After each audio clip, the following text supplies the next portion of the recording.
안녕하세요. 제가 어제 이어서 오늘 또 연수를 하게 되었습니다.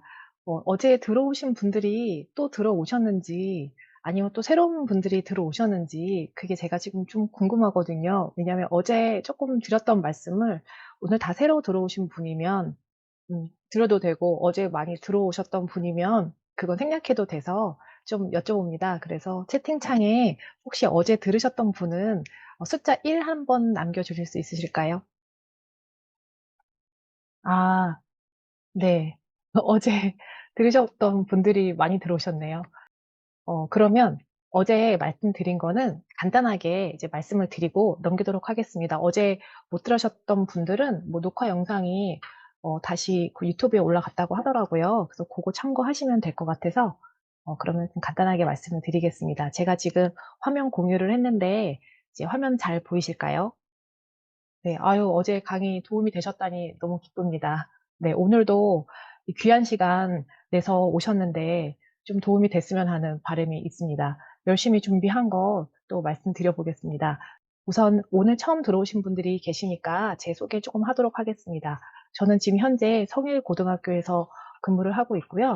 가르치는 과목은 생명과학 1, 2, 고급 생명과학, 생활과학, 융합과학 요거를 이제 해마다 돌아가면서 가르치고 있습니다. 주된 거는 생명과학 1, 2 같은 경우에는 계속 이제 가르치고 있죠. 제 전공이기 때문에요. 어제도 말씀드리긴 했는데 저는 이제 학습법에 굉장히 관심이 많아서 어떻게 하면 아이들이 학습을 잘할 수 있을까 그거 관련해서 연구를 많이 했어요. 그리고 제가 학창 시절에 공부를 했는데 지나고 보니까 되게 굉장히 효율적으로 공부를 했던 거예요. 다른 아이들도 다 그렇게 공부를 하는 줄 알았는데 그게 아니더라고요. 그래서 아이들이 공부를 어려워하는 이유는 '이 공부법을 잘 몰라서 그렇구나.' 해서 제가 그 공부법을 전파하고 있거든요. 그래서 많은 아이들이 성적이 향상된 걸 이렇게 결과로 다 볼 수가 있고 그걸 또 후배들한테 얘기해 줘서 또 하게 만들고 그렇게 합니다. 그리고 이제 오늘 할 부분 말씀드리도록 하겠습니다. 요거는 어제 했던 부분인데 짧게 넘기겠습니다. 이제 연수를 하게 되면은 원하는 게 뭐냐? 그러면 교사분들께서는 자료 주세요. 그리고 아이디어는 어디서 얻으셨어요? 학생 반응은 어땠어요? 이거 괜찮나요? 그리고 이거 어떻게 재밌게 가르쳐요? 이거 어떻게 실천하면 돼요? 또 평가는 어떤 방식으로 하면 좋을까요? 뭐 요런 거 많이 궁금해 하시거든요. 그래서 저는 여러분들한테 오늘 강의는 그냥 쓱 편안하게 들으시고 제가 자료 드리는 거를 천천히 시간 나실 때 한번 쓱 보시고 필요한 부분 발췌하셔서 쓰시면 좋지 않을까 요렇게 생각을 합니다. 그리고 제가 요 강의 준비를 하면서 이 교과서랑 교과서에 딸린 뭐 교사용 도서들을 같이 딱 보다 보니까 옛날보다 교과서가 엄청 잘 만들어져 있어서 굉장히 유용하더라고요. 그래서 그 교과서 관련된 얘기도 좀 해 드리도록 하겠습니다.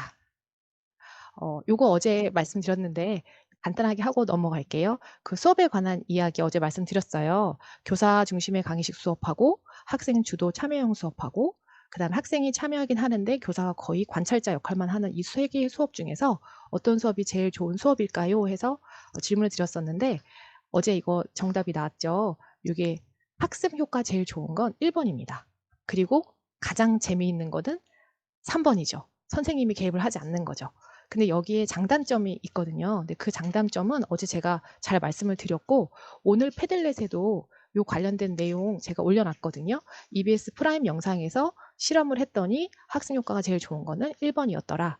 그래서 여기서 이제 알려주는 교훈은 무조건 학생 주도 수업을 하는 것도 안 되고 그리고 교사 중심의 강의식 수업하는 것도 안 되고 왜냐하면 상위권 학생들은 교사 중심 강의 수업을 더 좋아하고요. 하위권 아이들일수록 학생 주도 참여형 수업을 좋아하는데 재미가 있으니까요. 근데 학습 효과가 없으니까 요것만 쓰면 안 된다는 거잖아요. 그래서 요거를 잘 조합을 해서 쓰셔야 되거든요. 오늘 제가 수업 구상한 것들 한번 보시고 평가 제가 어떻게 하는지 말씀드리면 고거 좀 참고하시면 좋을 것 같습니다.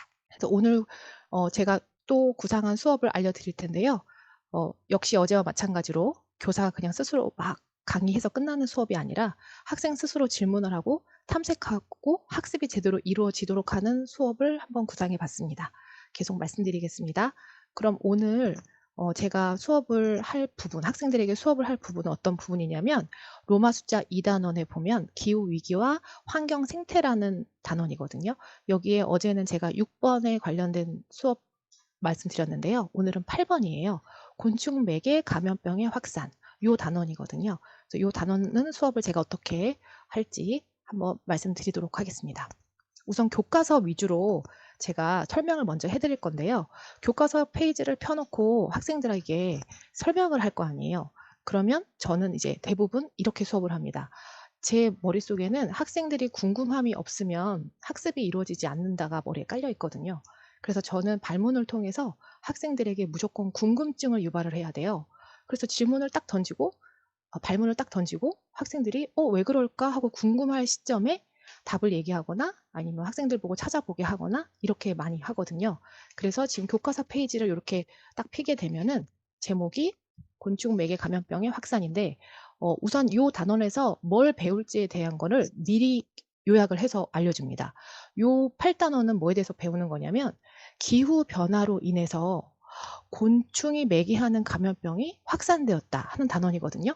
근데 지금 제가 말씀드리면 이제 귀에 들리시겠지만 이게 귀에 꽂히지를 않아요. 그래서 수업을 할 때는 그 문장을 읽는 게 아니라 저는 그냥 말로 이렇게 얘기하거든요. "얘들아, 요즘 지구 온난화 심해졌지?" 네. 계속 기사가 나요."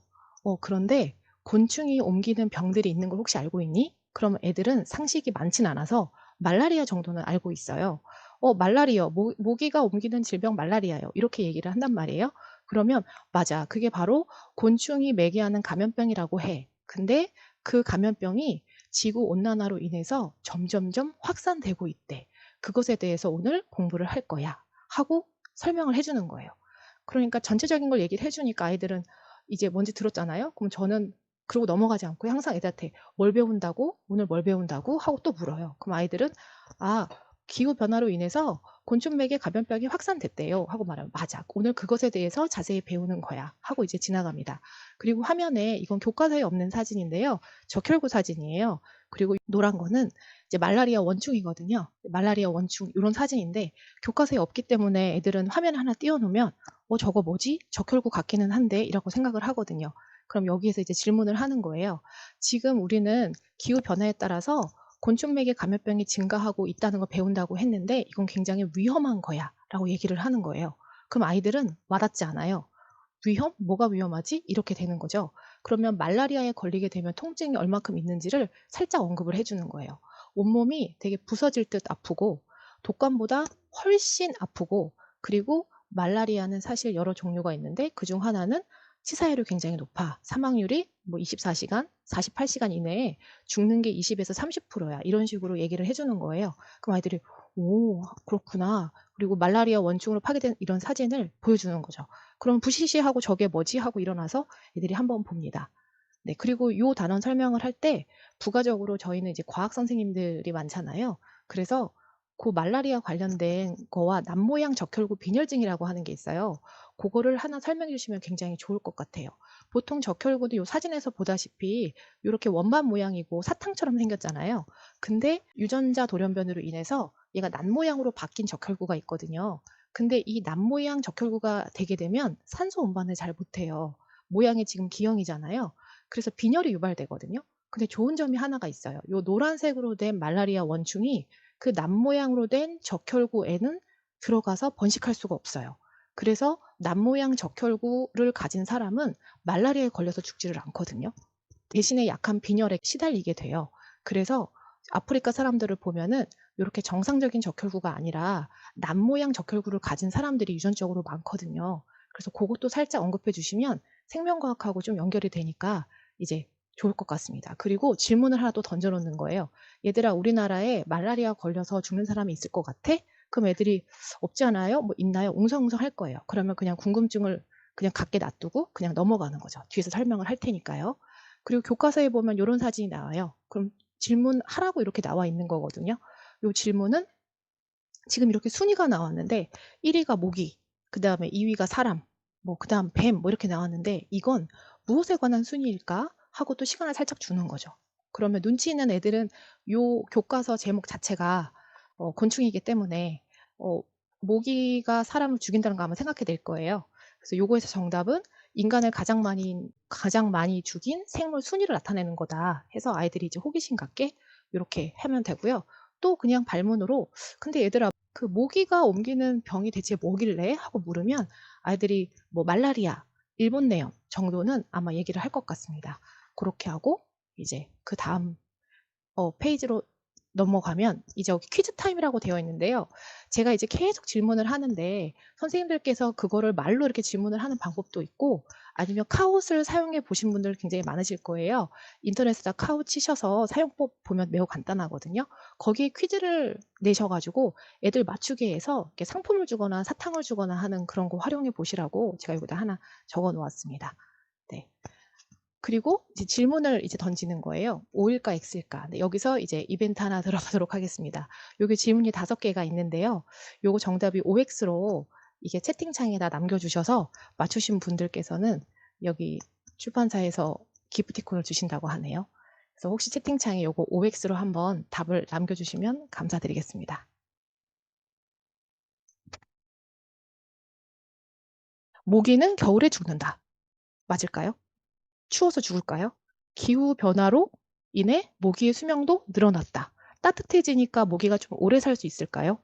지난 시간에 온난화가 일어나게 되면 꿀벌이 많이 죽는다고 했는데 정답이 뭘까요? 그다음 3번. 곤충 매개 감염병은 여름철에만 발생한다.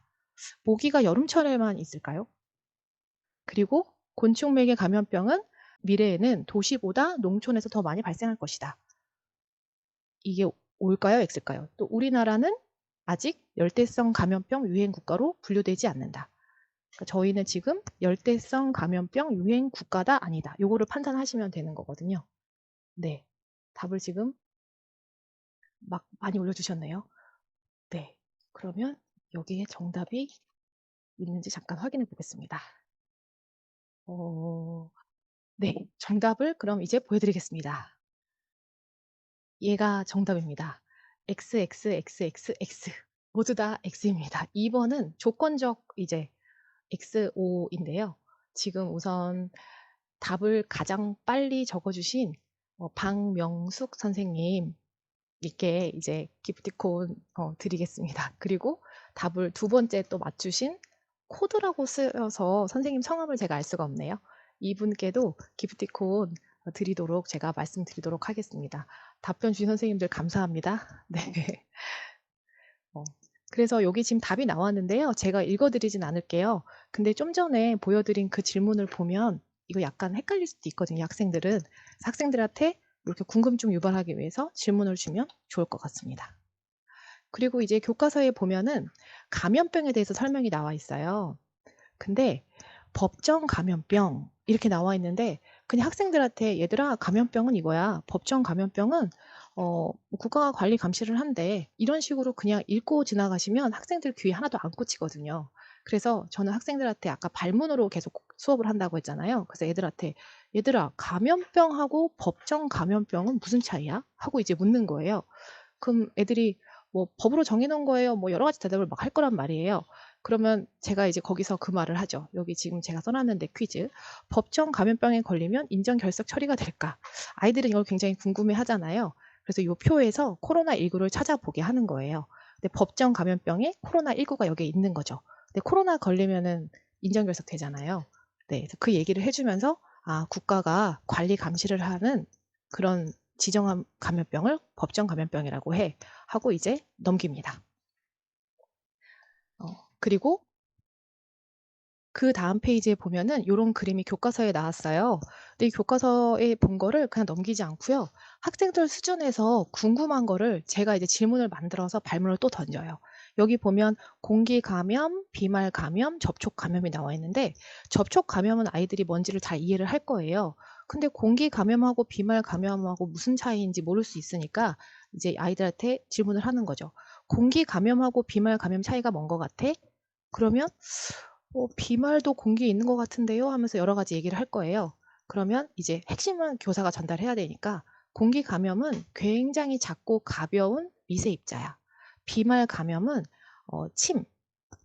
침에 보통 있는 거, 침방울 재채기할 때 나오는 거기에 보통 있는 건데 어떤 게 더 멀리 퍼지겠니? 하고 물으면 당연히 작고 가벼운 미세 입자라고 요 미세 입자인 공기 감염이라고 하겠죠.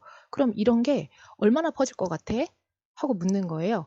그래서 공기 감염은 수미터, 수십 미터를 훅 가고 비말 감염은 한 1, 2미터 간다. 그럼 사람들한테 거리 두기, 누군가 아파서 막 재채기를 하고 침방울이 튀고 그런다. 그럼 몇 미터 떨어지면 되겠어? 그러면 아까 얘기한 대로 아이들이 1, 2미터라고 얘기를 하겠죠. 그래서 일상 상식도 좀 알려주는 거예요. 그래서 침방울 요거 동영상 한번 보여주면 좋을 것 같고요. 그다음에 사례 같은 거 있으면 설명해 주시면 좋을 것 같고요. 그다음에 일상 속의 예방 행동은 아까 여기 영상 이용을 해서 알려주시면 좋을 것 같습니다. 뭐 기침 예절, 마스크 쓰는 거, 손 씻는 거, 거리 두는 거, 자주 환기를 시키는 거, 그다음에 뭐 예방 접종 맞는 거 이런 거. 그리고 여기서 추가로 집단 면역이라는 얘기를 해 주시면 또 좋을 것 같아요. 우리가 뭐 백신을 많이 맞으라고 하잖아요. 근데 백신을 자꾸 왜 많이 맞으라고 하냐? 그 이유는 백신을 맞을 수가 없는 노약자들이 있거든요. 이미 지병을 앓고 있거나 아니면 나이가 너무 어리거나 아니면 너무 나이가 많은 노인분들이거나 그분들은 백신을 맞고 싶어도 맞을 수가 없어요. 그런데 주변 사람들이 다 면역력을 갖게 되면은 그 병에 걸리지 않으니까 우리가 타인을 돕는 거잖아요. 그래서 백신을 맞는 이유를 설명하시면서 집단 면역의 개념도 알려주시면 좋을 것 같습니다. 그다음에는 인수공통 감염병이라고 하는 게 나오거든요. 인수공통 감염병이 아이들이 뭔지 많이 알 거예요. 기사도 많이 나오고 해서요. 그래서 우리 인류가 수렵 문화에서 사냥을 하고 이런 수렵 문화에서 농경 정착 문화로 변하면서 가축을 키우잖아요. 그런데 우리는 뭐 그게 다 필요해서 키우는 거기 때문에 공장식 축산을 한단 말이에요. 항생제도 막 너무 많이 뿌리고 하다 보니까 면역력이 약화되고 또 바이러스가 많이 변이가 돼 가지고 사람하고 동물하고 이렇게 오가는 그런 병원체가 만들어지는 거거든요. 그래서 이런 것들이 굉장히 위험하다. 사회 경제적으로 손실을 많이 준다 하는 거를 이제 이 개념만 한번 말씀을 해 주시면 여기는 될 것 같아요. 그래서 사람하고 동물하고 이렇게 서로 질병을 전파 가능한 거 해서 뭐 사스, 그다음에 SFTS, 일본 내염 해서 박쥐하고 얘는 사양 고양이하고 사람이 왔다 갔다. SFTS는 진드기, 반려견 뭐 이렇다. 일본 내염은 뭐 이렇다 하고 설명을 해 주는데요. 벌써 여기서부터 선생님들이 관심이 없으시면은 여기 SFTS가 뭔지 아마 궁금하실 거예요. 이것도 학생들한테 질문을 해 가면서 뒤에 나갈 거거든요. 그래서 요 페이지에서는 그냥 인수공통 감염병이 어떤 말뜻인지 그리고 새롭게 나타나는 감염병의 75%가 인수공통 감염병이다 하는 정도만 그냥 언급해 주시고 넘어가시면 좋을 것 같습니다. 그리고 이 교과서 또 그림이에요. 감염된 모기가 사람을 물면 바이러스가 사람에게 전파된다 해서 이제 그림으로 이렇게 나오는 거거든요. 근데 여기서 또 질문을 하는 거죠. 얘들아, 모기가 종수가 굉장히 많은 거 아니? 이렇게 묻는 거예요. 근데 그 종이라는 말을 또 아이들이 모를 수 있거든요. 근데 종이라고 하는 거는 흔히 쓰는 거는 생물학적 종인데요. A하고 B하고 교배를 해서 새끼를 낳았단 말이에요. 근데 그 새끼가 자손을 낳을 수 있으면 A와 B를 같은 종이라고 해요. 근데 A와 B가 교배해서 나온 새끼가 자손을 낳을 수 없으면 그 A와 B는 같은 종이라고 안 하거든요. 예를 하나 들면 당나귀하고 말하고 둘이 교배를 시키면 새끼가 나오는데 그 새끼를 노새라고 말을 해요. 근데 노새는 새끼를 낳을 수 없거든요. 그러니까 말하고 당나귀는 같은 종이 아닌 거죠. 그리고 호랑이하고 사자하고 둘이 교배를 시키면 새끼가 나와요. 그 수컷이 누구냐에 따라서 타이거가 아니라 타이온, 그다음에 뭐 라이언이 아니라 라이거 이렇게 해 가지고 새끼가 나오는데 그 새끼들이 자손을 낳지 못하거든요. 그래서 호랑이하고 사자는 다른 종이에요. 근데 요 얘기는 아이들이 굉장히 흥미있어 해요. 물론 남학생들은 항상 이런 거 말하면 타이언하고 라이거하고 싸우면 누가 이기냐고 이렇게 항상 남학생들이기 때문에 이렇게 막 묻기도 하고 하는데 중간에 이렇게 지루한 수업에 살짝살짝 개념 이렇게 종이라고 하는 게 대체 뭔지 설명을 해 주면 또 좋을 것 같습니다. 근데 아이들은 모기 종수가 이렇게 많은 걸 몰라요. 지구상에서는 인간에게 피해를 주는 모기가 3,209종이나 되고 국내에는 54종의 모기가 있다. 그럼 아이들은 깜짝 놀랄 거예요, 아마. 그래서 요런 사실을 한번 알려주면 좋을 것 같습니다. 그리고 전 세계에서 가장 많은 감염병을 전파하는 곤충은? 하고 이제 묻는 거예요. 그러면 뭐 여기 지금 그림이 나왔으니까 모기라고 답을 하겠죠. 모기는 WHO가 지구에서 가장 치명적인 동물로 지정한 거다. 2위가 진드기고 3위가 파리다. 그래서 요렇게 또 질문을 한 다음에 아이들 맞추기 하면 아이들이 오 하고 이제 머리에 좀 각인이 될 것 같습니다. 수업이 지루하지 않겠죠. 이렇게 하게 되면. 그리고 항상 퀴즈를 내신 다음에는 사탕을 나눠주시는 게 이제 팁인데요. 사탕도 골고루 여러 가지 나눠주는 방법도 있는데 제가 학교에서 어떤 학생이 청포도 사탕을 저를 1년 내내 줬어요. 우연히 만나면 청포도 사탕. 근데 청포도만 보면은 그 학생이 생각이 나더라고요. 무슨 트레이드마크처럼. 그래서 제가 생각을 했어요. 아, 내가 항상 늘 청포도 사탕만 들고 교실에 들어가서 퀴즈를 맞춰서 사탕, 뭘 잘해서 사탕. 근데 이 선생님은 늘 청포도 사탕. 그러면 나중에 시간 지나서 학교를 기억할 때 이 청포도 사탕과 저를 연관지어서 기억하지 않을까. 근데 그것도 나쁘진 않은 것 같습니다. 네. 그리고 이제 그다음 페이지에 보면은 곤충매개 감염병이라고 해서 이렇게 표가 이렇게 많이 나와요. 근데 이제 요게 시험을 보는 거라고 하면 아이들이 제일 싫어하겠지. 이거 다 외워야 되니까요. 근데 요 과목 자체는 이제 시험이 위주인 그런 과목은 아니기 때문에 아이들에게 머릿속에 핵심만 딱 집어넣으면 되거든요. 그래서 여기서 이제 동그라미 치라고 한번 해 보는 거예요. 아이들이 아는 거 일본 내용 익숙하죠? 말라리아 많이 들어봤고, 그다음에 댕기열하고 지카 바이러스 감염증은 아마 못 들어봤을 거예요. 근데 요 일본 내염, 말라리아, 그다음 댕기열, 지카 바이러스 요 정도 체크하고 얘가 어떤 모기가 이 병을 일으키는지를 한번 연결을 한번 이렇게 해보게 하는 거죠. 근데 굉장히 재미없을 거예요. 그 글자끼리 연결하는 건 굉장히 재미가 없거든요. 뒤에 보면 이제 사진이 있는데 그건 보여드릴게요. 그래서 여기 오른쪽에 또 질문을 하는 거죠. 우리나라에서 감염병을 옮기는 모기를 한번 확인해 보자. 그럼 지카 바이러스와 댕기열 우리나라에 있거든요. 그래서 흰줄순 모기라는 거다. 일본 내염은 빨간집 모기라는 거다. 말라리아는 저기 아프리카에 많은데 이름은 중국 얼룩 날개 모기다 하고 이렇게 알려주고 그냥 우선 넘어가게 합니다. 여기서 설명을 할 거거든요. 그래서 뒷장을 넘기면 요게 사실 사진을 제가 요거 하나하나 다 이렇게 마련을 했었는데 이게 저작권 문제로 다 실을 수가 없더라고요. 그래서 교과서에 있는 사진으로만 요렇게 띄워 놨습니다. 그럼 여기도 이제 퀴즈 맞히기 게임입니다. 학생들에게 "얘들아 여기 왼쪽에는 모기 이름이고 오른쪽에는 병 이름인데 요거 짝 맞추기를 한번 해 보자." 해서 이걸 짝을 맞추게 하는 거죠. 여기 아까 빨간 집모기는 일본 내염이라고 했고요. 중국 언론 날개모기는 말라리아라고 했고요. 흰줄순 모기는 댕기열이에요. 그래서 이렇게 짝 맞추기 게임을 하면 또 학생들은 신나서 하고 항상 상품은 무언가 있어야 됩니다. 뭐 청소 면제라던가 아니면 또 사탕이라던가 이런 거 해주시면 좋을 것 같습니다. 그리고 그다음 페이지에 교과서에 있는 그림이에요. 요즘 교과서는 사진도 좋고 이런 그래프도 색색깔로 너무 잘 나오고 자료가 참 많은 거예요. 그래서 제가 어딘가에서 자료를 찾을 필요 없이 교과서 기반으로 설명해도 충분하구나 이렇게 느낄 정도더라고요. 그래서 여기 페이지를 보면은 그래프가 나오는데 항상 이런 그래프가 나오면 먼저 설명하시면 안 되는 것 같아요. 그냥 학생들에게 요게 대체 무슨 그래프일지 한번 자세히 보라고 해서 시간을 좀 많이 줍니다. 그럼 아이들은 X축 볼 거예요. X축 보면 '아 연도구나.' 그러면 점점점 과거로부터 현재까지 오는 건 연도 적혀 있고 세로는 200, 400, 600 뭐 이렇게 나와 있는데 얘는 수치가 모기의 숫자네요. 모기의 숫자, 모기 숫자고 그다음에 여기 있는 보라색은 11월 달에 모기 개체수 증가를 나타내는 거고 여기 하늘색은 6월 달 이렇게 나타낸 거거든요. 그래서 요거를 보고 대체 얘가 뭘 의미하는지를 해석을 해 보라고 가만히 기다리는 거예요. 그러면 옆에 짝꿍한테 묻기도 하고 자기가 해석하기도 하고 그러거든요. 요거는 무슨 얘기냐면 11월 달에는 이 보라색을 보면 점점 증가하잖아요. 근데 모기가 11월이면 추울 때인데 이런 겨울에도 모기가 막 활동한다는 게 핵심이거든요. 그래서 아이들이 분석하기 시간 준 다음에 요거 기후 변화와 지금 지구 온난화 때문에 11월에 그렇게 춥지 않다는 얘기죠. 그래서 연결 지어 가지고 해석을 해 주면 좋을 것 같습니다. 제가 생각할 때 항상 교사가 똑똑하기 때문에 많이 알기 때문에 아이들에게 생각할 시간을 주지 않고 바로바로 설명해야 하는 수업이 저는 제일 나쁘다고 생각을 하거든요. 교사들은 계속 반복 수업을 하기 때문에 내용을 잘 알지만 아이들은 그 지적 수준이 굉장히 다양하기 때문에 궁금하지도 않은데 그냥 먼저 설명해 버리는 거.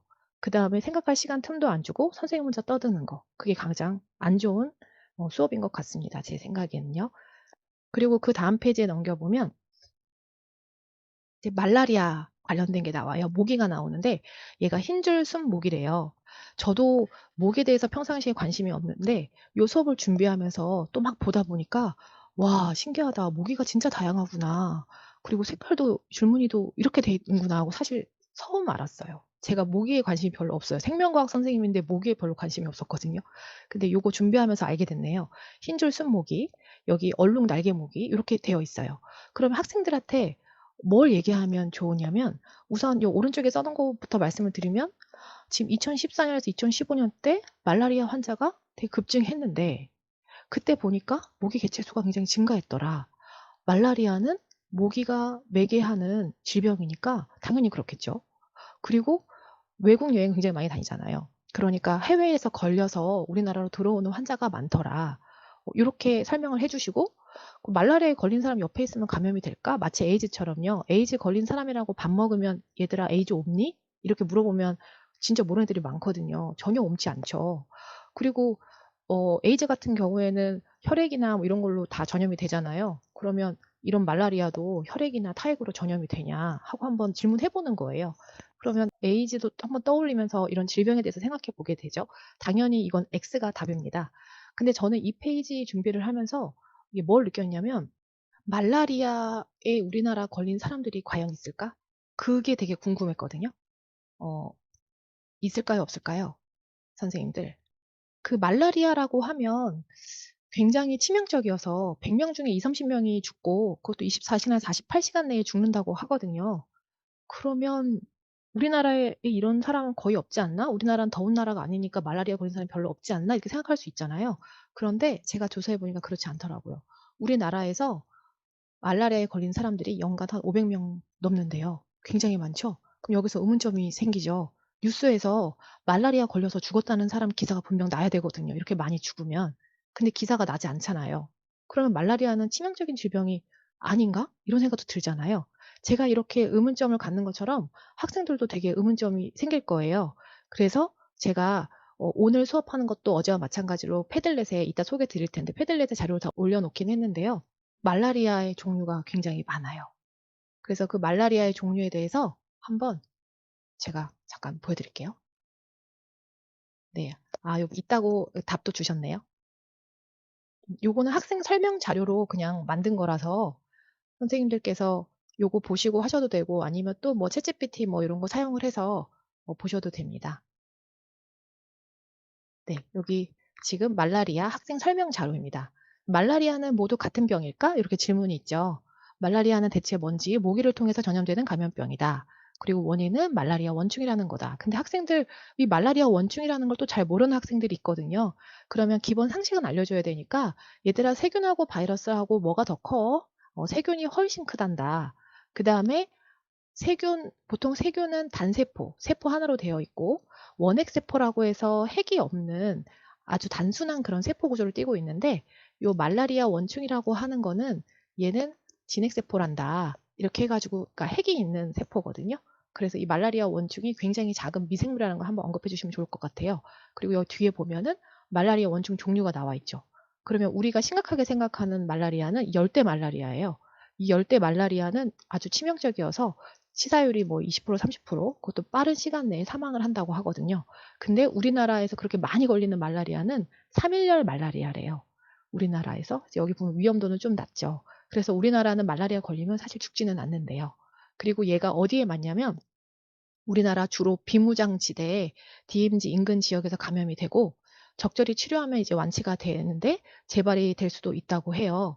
근데 이게 왜 요 비무장지대에서 그럴까? 뭐 그냥 뭐 자료 이것저것 하다 보면 뭐 북한에서 뿌리는 거다 뭐 이런 얘기도 있고 아니면 이제 기후변화 때문에 그렇다 이런 얘기도 있는데 어쨌든 요 지역에서 우리나라는 이제 많이 발병이 되는 것 같습니다. 그리고 말라리아를 예방하는 방법도 이렇게 알려주면 좋겠죠. 긴 소매 옷 입어야 되고 모기 기피제 뿌려야 되고 밝은색 긴 옷을 입으면 좋고 또 이런 장소를 갔다 왔는데 열이나 오한 증세가 있으면 병원 검사를 반드시 받아야 된다 해가지고 가르쳐 주신 다음에 여기 뒤에는 이제 문제거든요. 제가 이 자료도 챗 GPT에다가 이 말라리아 관련해서 질문을 했어요. 우리나라에서도 말라리아 감염된 사람들이 얼마나 있어? 그래서 뭐 현황 같은 거 물어보니까 바로 정리를 해주더라고요. 그래서 이렇게 해서 패들렛에 제가 올려놨습니다. 그래서 그거 한번 활용해서 보시면 좋을 것 같습니다. 그 다음 페이지 보면은 이제 댕기열이라고 하는 게 나오거든요. 아, 그리고 아까 그 말라리아에서 우리나라에서 그 말라리아 걸렸는지 안 걸렸는지 검사하는데 얼마나 시간 걸릴 것 같아? 하고 또 아이들한테 물어보세요. 그러면 15분 내에 검사가 가능하다고 하네요. 엄청 빠르죠. 우리나라는 뭐 의료 이런 건 상당히 잘 되어 있어가지고 사실 우리나라에서는 큰 걱정은 없는데 근데 아픈 거는 우선 안 좋으니까요. 죽지 않는다고 괜찮은 건 아니니까요. 그 다음에 교과서를 보면은 댕기열이라고 하는 게 나와요. 저는 요 댕기열에 관련돼서는 무슨 생각을 했냐면 학생들이 왜 이름이 댕기야? 댕기머리도 아니고 왜 댕기열이야? 궁금할 것 같은 거예요. 또 똑같이 묻는 거죠. 얘들아, 댕기열은 이거 질병 이름인데 이거는 어원이 뭔 것 같아? 하고 이제 물어보는 거예요. 그럼 다양하게 또 아이들이 떠드는 거예요. 자지 않죠. 이럴 때는 막 얘기를 하죠. 웃기기도 하고요. 근데 이제 나중에 답을 얘기해 줄 때 얘는 댕기 바이러스라고 하는 것 때문에 걸리는 감염병이기 때문에 댕결이라고 말을 하는 거야. 그런데 그래도 그 댕기라는 말이 어디서 왔을까? 선생님이 찾아봤더니 스페인어 중에서 요런 조심조심 걷는 병이래. 그리고 아프리카어에 악령이 들린 듯한 경련성 병이래. 이렇게 알려주는 거죠. 그래서 결론적으로는 이 병은 몸이 막 욱신욱신거리고 근육통이 너무 심해가지고 어색하게 조심조심 걷는 모습을 나타내는 그런 질병이라는 거예요. 이렇게 아이들한테 요 이름과 관련된 걸 설명을 해주게 되면 아이들은 이해가 되니까 당연히 기억이 잘 나겠죠.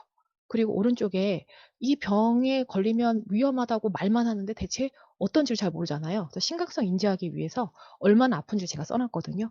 얘는 뼈가 부러지는 병이래. 왜 이렇게 불리냐면 그 정도로 아프대. 그래서 "뼈가 부러진 경험 있어?" 하면은 이제 몇 명 나와요, 반에서. 그러면 진짜 아팠다고 하거든요. 근데 그것보다 더 아프대.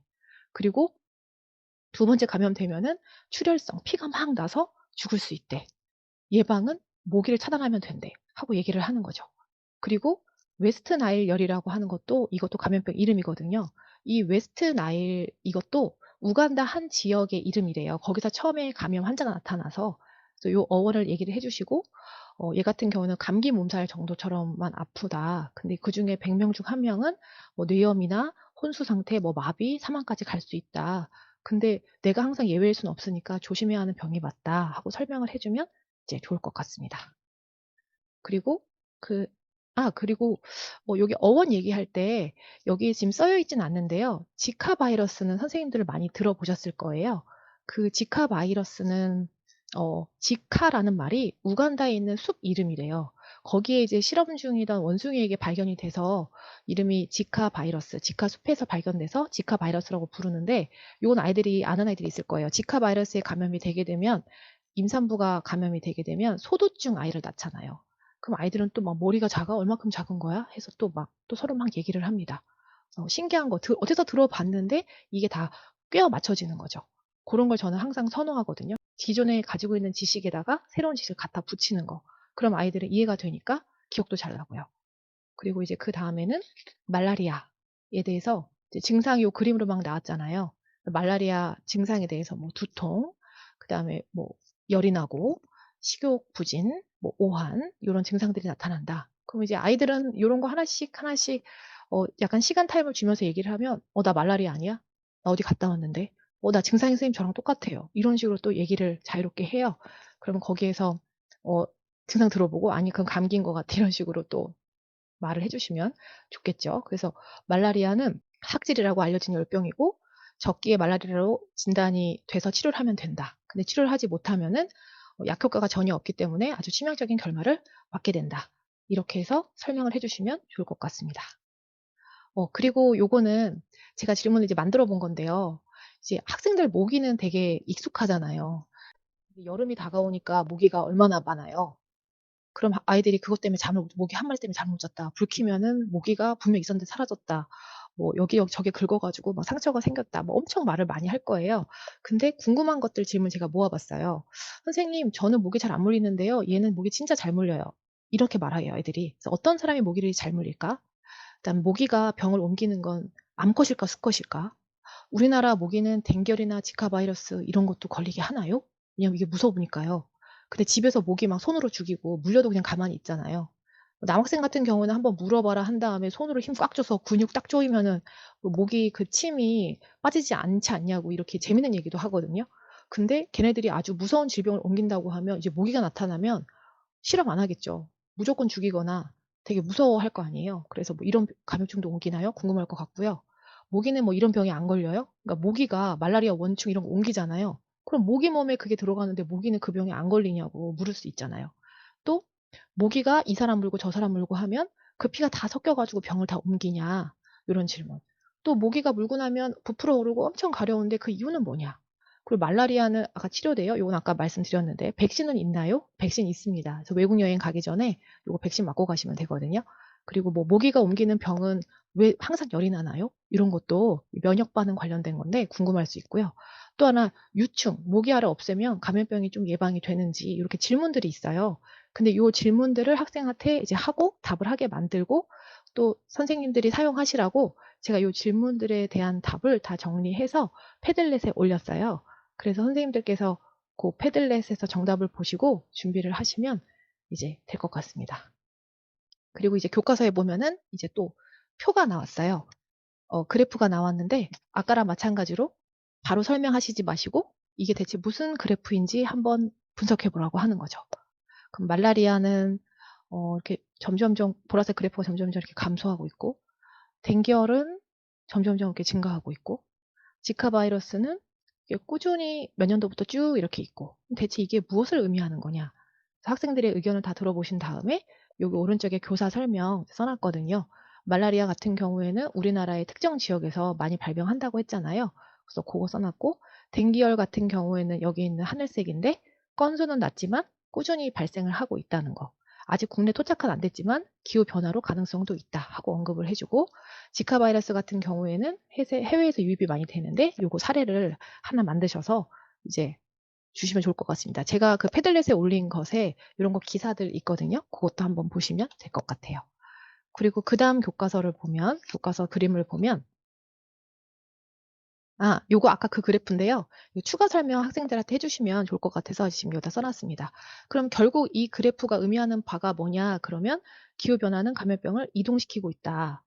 지금 우리나라에 없더라도 기후변화로 언제든지 우리나라에 토착화될 수 있다. 요게 바로 이 그래프의 핵심이다 하고 항상 교사가 마무리는 해줘야 됩니다. 애들한테 무조건 맡기면 안 되니까요. 네. 그리고 이제 그 다음에는 말라리아가 아닌, 그러니까 모기가 아닌 진드기 얘기가 나와요. 진드기 뉴스에서 뭐 해마다 조금씩 뉴스에 나오기는 하는데 아이들은 이런 거에 별로 관심이 없잖아요. 그런데 이렇게 그림 사진 하나 이렇게 보여주면 아이들이 진드기 저렇게 생겼구나 하고 아는 애들이 있을 거예요. 그리고 요 진드기가 나오면 같이 따라 나온 질병 이름이 이 쯔쯔 가무시 병이거든요. 근데 쯔쯔 가무시 애들 이 이름만 보고도 굉장히 좀 웃기잖아요, 이게. 이게 말뜻이 뭔지 궁금할 거예요. 그럼 무슨 뜻인 것 같아? 하면 뭐 일본 애니메이션 많이 본 애들은 일본어 알 테니까 또 이거 맞출 수도 있겠네요. 찾아보니까요. 쯔쯔는 병이나 보통 질병을 얘기하고 가무시는 벌레 진드기류예요. 한꺼번에 연결하면 병을 옮기는 벌레라는 뜻이라네요. 요게 쯔쯔 가무시병. 그래서 심각성을 인식하게 해줘야 되니까 우리나라에서는 1년에 수천 명이 지금 걸리고 있다. 풍토병인 거죠. 근데 이 진드기 눈에 보일까 안 보일까? 사진에는 굉장히 큰데 크기가 얼마나 할까? 개미보다 작대요. 눈에 잘 안 보인다는 거죠. 입고 있던 옷 안으로 그냥 들어올 수 있고 뭐 고열, 두통, 근육통 뭐 이런 것들 감기랑 비슷하게 쭉 오는데 얘네들 치료가 늦으면 사망 가능성이 있다. 그런데 제일 무서운 건 물린 자국이 숨겨져 있어서 못 찾는다는 거예요. 모기 같은 건 물리면 거기 간지럽잖아요. 찾을 수 있는데 이 진드기는 물린 자국이 숨겨져 있어서 못 찾는다는 거죠. 그래서 피곤한데 열도 나오고 두통도 있고 흉통인데 그러면 감기 걸린 줄 알고 집에서 버티다가 그냥 중환자실로 가는 경우가 있다네요. 조기 발견이 굉장히 중요하다는 거를 학생들한테 알려줘야 될 것 같습니다. 이 오른쪽에 있는 거는 사실 교과서에 실리지 않은 내용인데 제가 찾아서 여기다 써놓은 거거든요. 이유는 그냥 얘는 위험해, 나빠, 증가하고 있어. 요런 식은 귀에 들리지 않아서 아이들한테 심각성 인식시키려고 약간 스토리화해서 얘기하려고 찾은 것들이거든요. 요런 식으로 하면 아이들이 하고 이제 들어올 것 같습니다. 그리고 아까 제가 SFTS라고 하는 요 병명 말씀을 드렸는데 요거는 학생들 완전 처음 들어볼 것 같아요. 이게 한국말로 풀면 중증 열성 혈소판 감소 증후군 뭐 이렇게 나오는데 요거 약자가 뭐의 약자인지 알려주는 거 학생들 너무 좋아하거든요.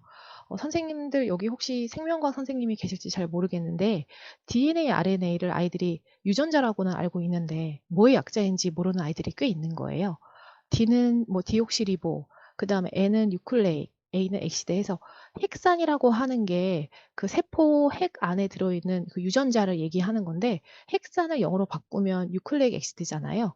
근데 그 DNA를 구성하고 있는 당이 있는데 그 당의 이름이 리보스가 있고 디옥시리보스라고 하는 게 있어요. 근데 그걸 따서 앞에 D라고 붙인 거거든요.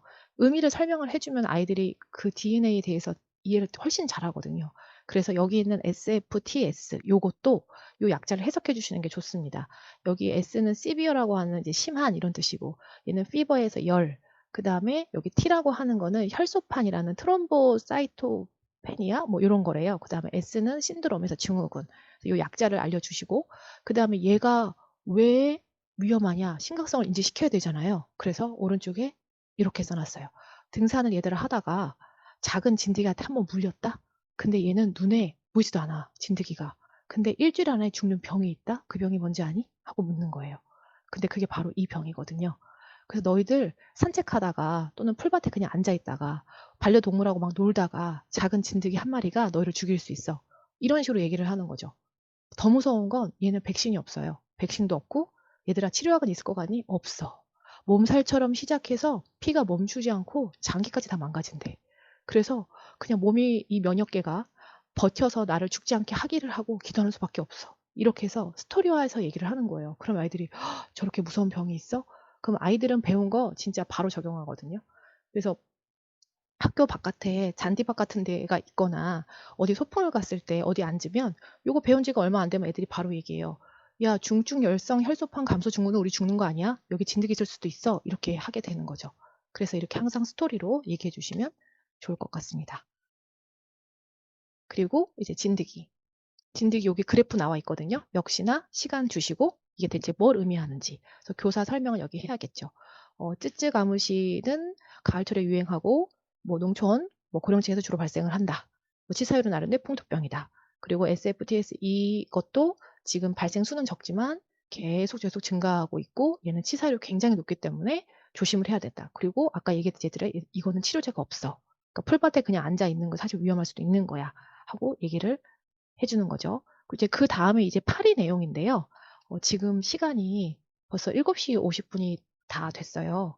그래서 선생님들이 지금 힘드실까봐 잠시 쉬고 하면 좋을 것 같거든요. 요 다음 시간에는 요 나머지 이제 파리랑 이 교과서 내용 말씀드리고 어제와 똑같이 제가 구상한 수업 내용, 그 다음에 패들렛에 어떤 것들을 제가 올려놨는지 그거를 말씀드리려고 하거든요. 그래서 한 10분 정도 쉬시다가 오시면 제가 나머지 진행하도록 하겠습니다. 그리고 추가로 원하시는 거 있거나 질문 있으시면 채팅방에 남겨주시면 제가 쉬는 시간 동안 읽어보도록 하겠습니다. 네, 잠시 쉬시고 8시에 뵙겠습니다.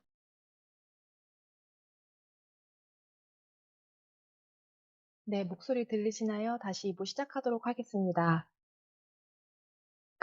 지금 뒤에 말씀드릴 게 좀 많이 남았는데, 제가 속도를 좀 빨리 해서, 아이들이 쇼츠나 이런 거 볼 때 2배속으로 보잖아요. 그래서 조금 빨리 말씀드려도 되겠죠? 만약에 혹시 제 말이 너무 빠르면, 좀 너무 빠릅니다 하고 채팅창에 써주시면은 제가 또 다시 느리게 하도록 하겠습니다. 지금 이 단원 자체가 기후 변화로 인해서 곤충이 매개하는 감염병이 확산되고 있다. 요게 지금 핵심이잖아요. 그런데 곤충이 매개하는 것 중에 그 곤충을 딱 3개를 지금 강조를 하는 거거든요. 첫 번째는 아까 모기였고요. 두 번째는 진드기였고요. 세 번째는 이거 파리예요. 근데 제가 지금 이거 말씀드리는 것처럼 학생들에게는 막 설명을 할 때 지금 우리가 무엇을 배우고 있는지 중간에 좀 확인을 시켜 주실 필요가 있어요. 그리고 제가 수업 팁을 하나 드리자면 아이들이 수업을 이렇게 듣다 보면은 피곤해서 이렇게 조는 경우가 있잖아요. 그러면 그때 제가 학습법 얘기를 조금 해주거든요. 어떤 얘기를 해주냐면 우선 단기 기억하고 장기 기억 얘기를 해줘요.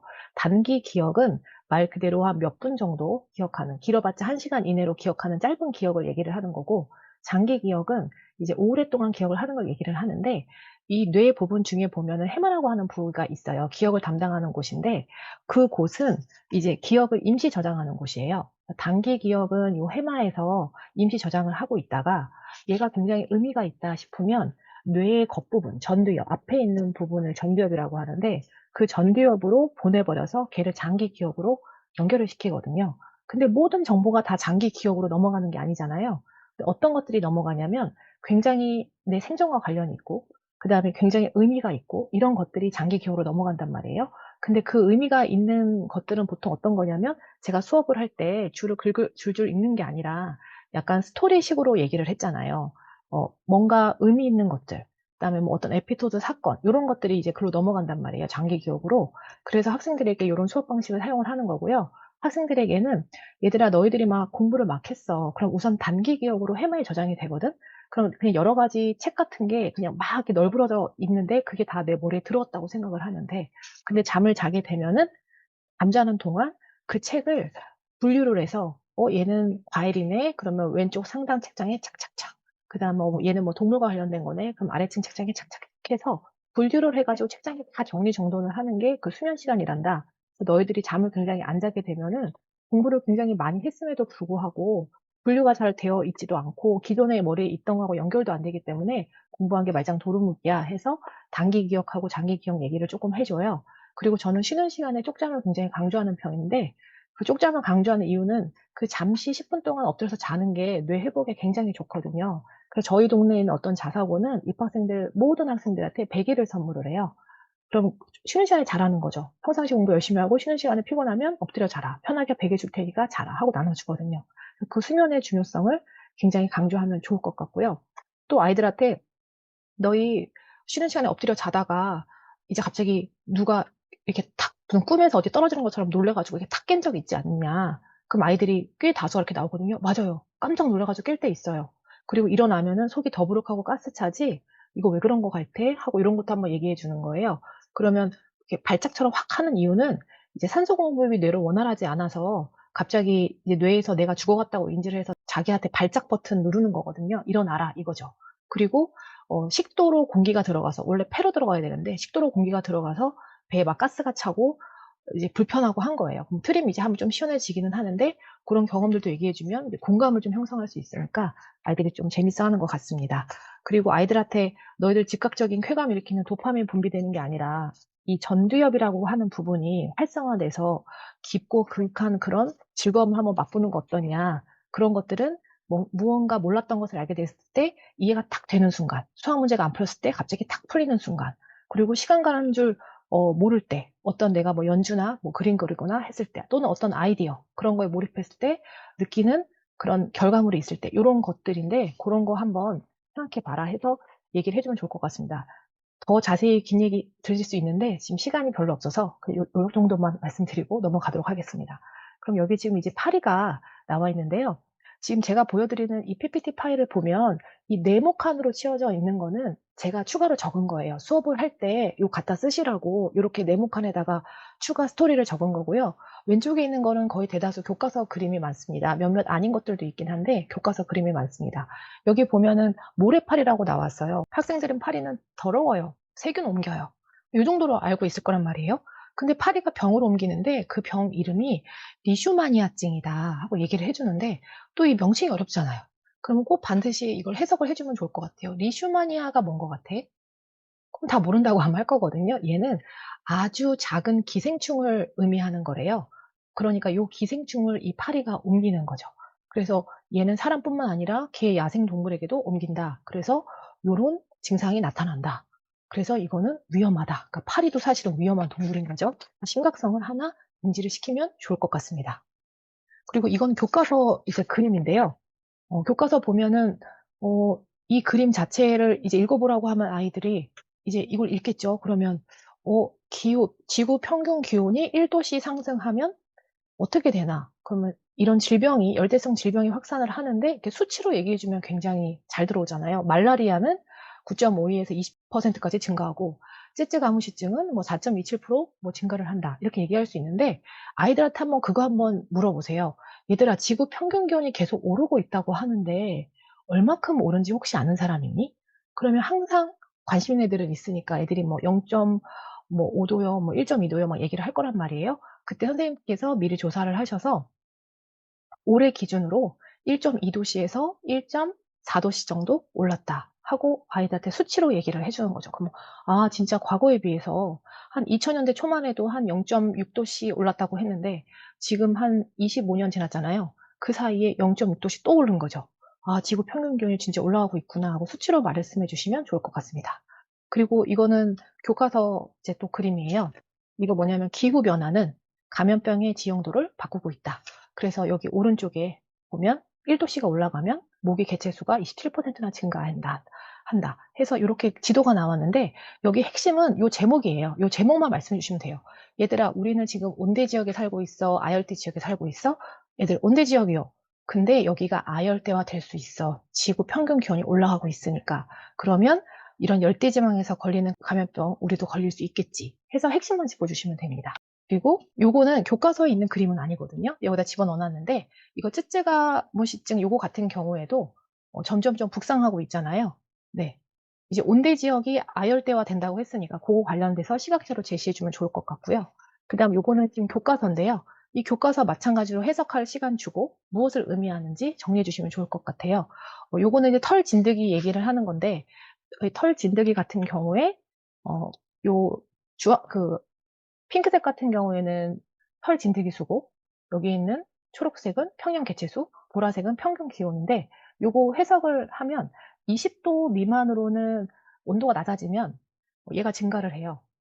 근데 5도씨 아래로 내려가면 또 크게 감소를 하거든요. 그래서 요 그래프 해석 선생님들께서 해주시고 결국은 기후 변화에 따라서 곤충이 새로운 지역으로 확장할 수밖에 없다. 그래서 결론 말씀해 주시면 되는데 시간이 없으니까 요 부분은 이렇게 넘겨가겠습니다.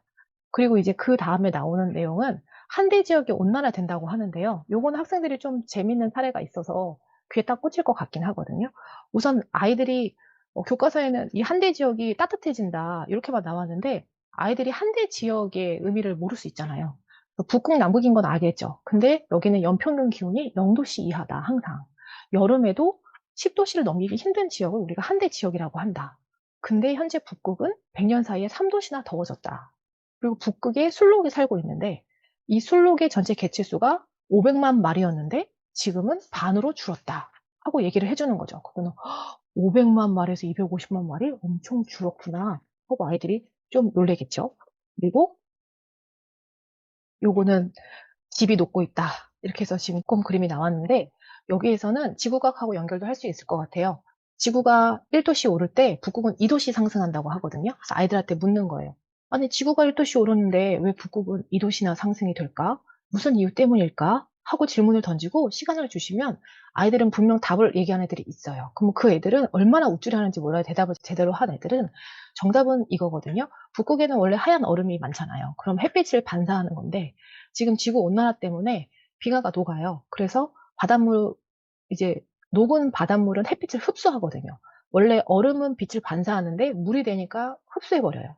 그러니까 그게 자꾸 똑같은 방식으로 되니까 당연히 온도가 더 높을 수밖에 없고 또 북극 공기층은 굉장히 얇대요. 공기가 되게 안정적이고 대류 현상이 별로 없다는 거예요. 그래서 그 열을 오래 머물고 있는 공기가 정체를 하니까 결국 북극은 온도가 더 많이 올라간다고 해요. 그리고 수증기나 구름도 많으니까 당연히 보온 효과도 있고요. 그런 대답을 하는 아이들이 분명히 있을 거예요. 그럼 이제 박수 쳐주면 되겠죠. 냉동고가 냉장고로 바뀌었다. 1년 내내 영하 30도였는데 여름에는 5도에서 10도씨로 영상 기온이다. 근데 이렇게 한대 지역이 더워지면 우리나라에는 무슨 일이 생길까 하고 또 질문 던지시는 거예요. 그러면 뭐 아이들이 다양하게 얘기를 하겠죠.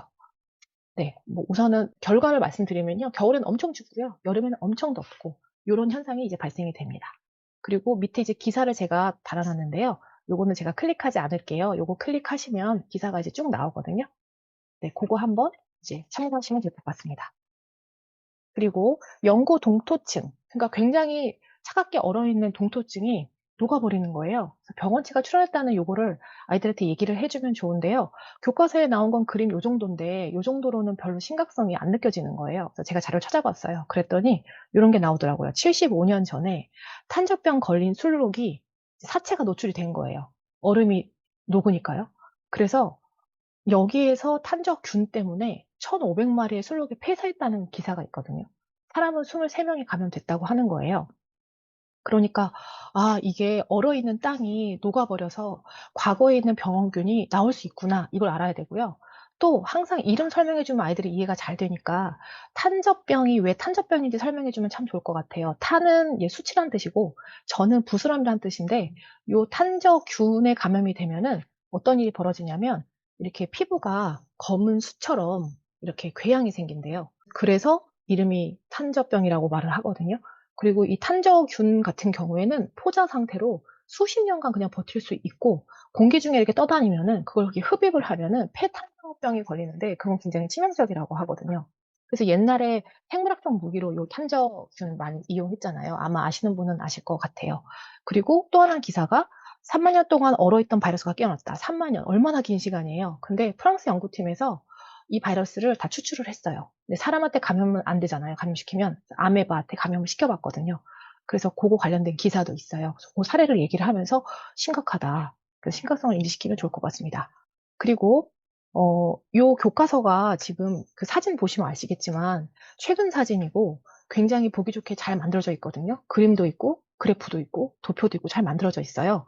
근데 뒷부분에 보게 되면은 여기 음 이렇게 빈칸 채우기 문제 있는 요런 것도 있고 또 액티비티 북이라고 제가 어제 말씀드렸는데 요 구성이 이렇게 돼 있더라고요. 선생님들 모두 아실 텐데 우리는 교과서를 받으면 교사용 지도서가 같이 구입을 할 수가 있어요. 그럼 교사용 지도서에 보면은 그 교과서에 있는 내용을 요렇게 가르치시면 좋습니다 해서 뭐 수업 구성 쪼끔 들어 있고 내용이 쪼끔 플러스돼서 주어 있는데 요즘에 만들어진 교과서 제가 이번에 본 이 교과서는 교사가 받을 수 있는 게 3 권인 거예요.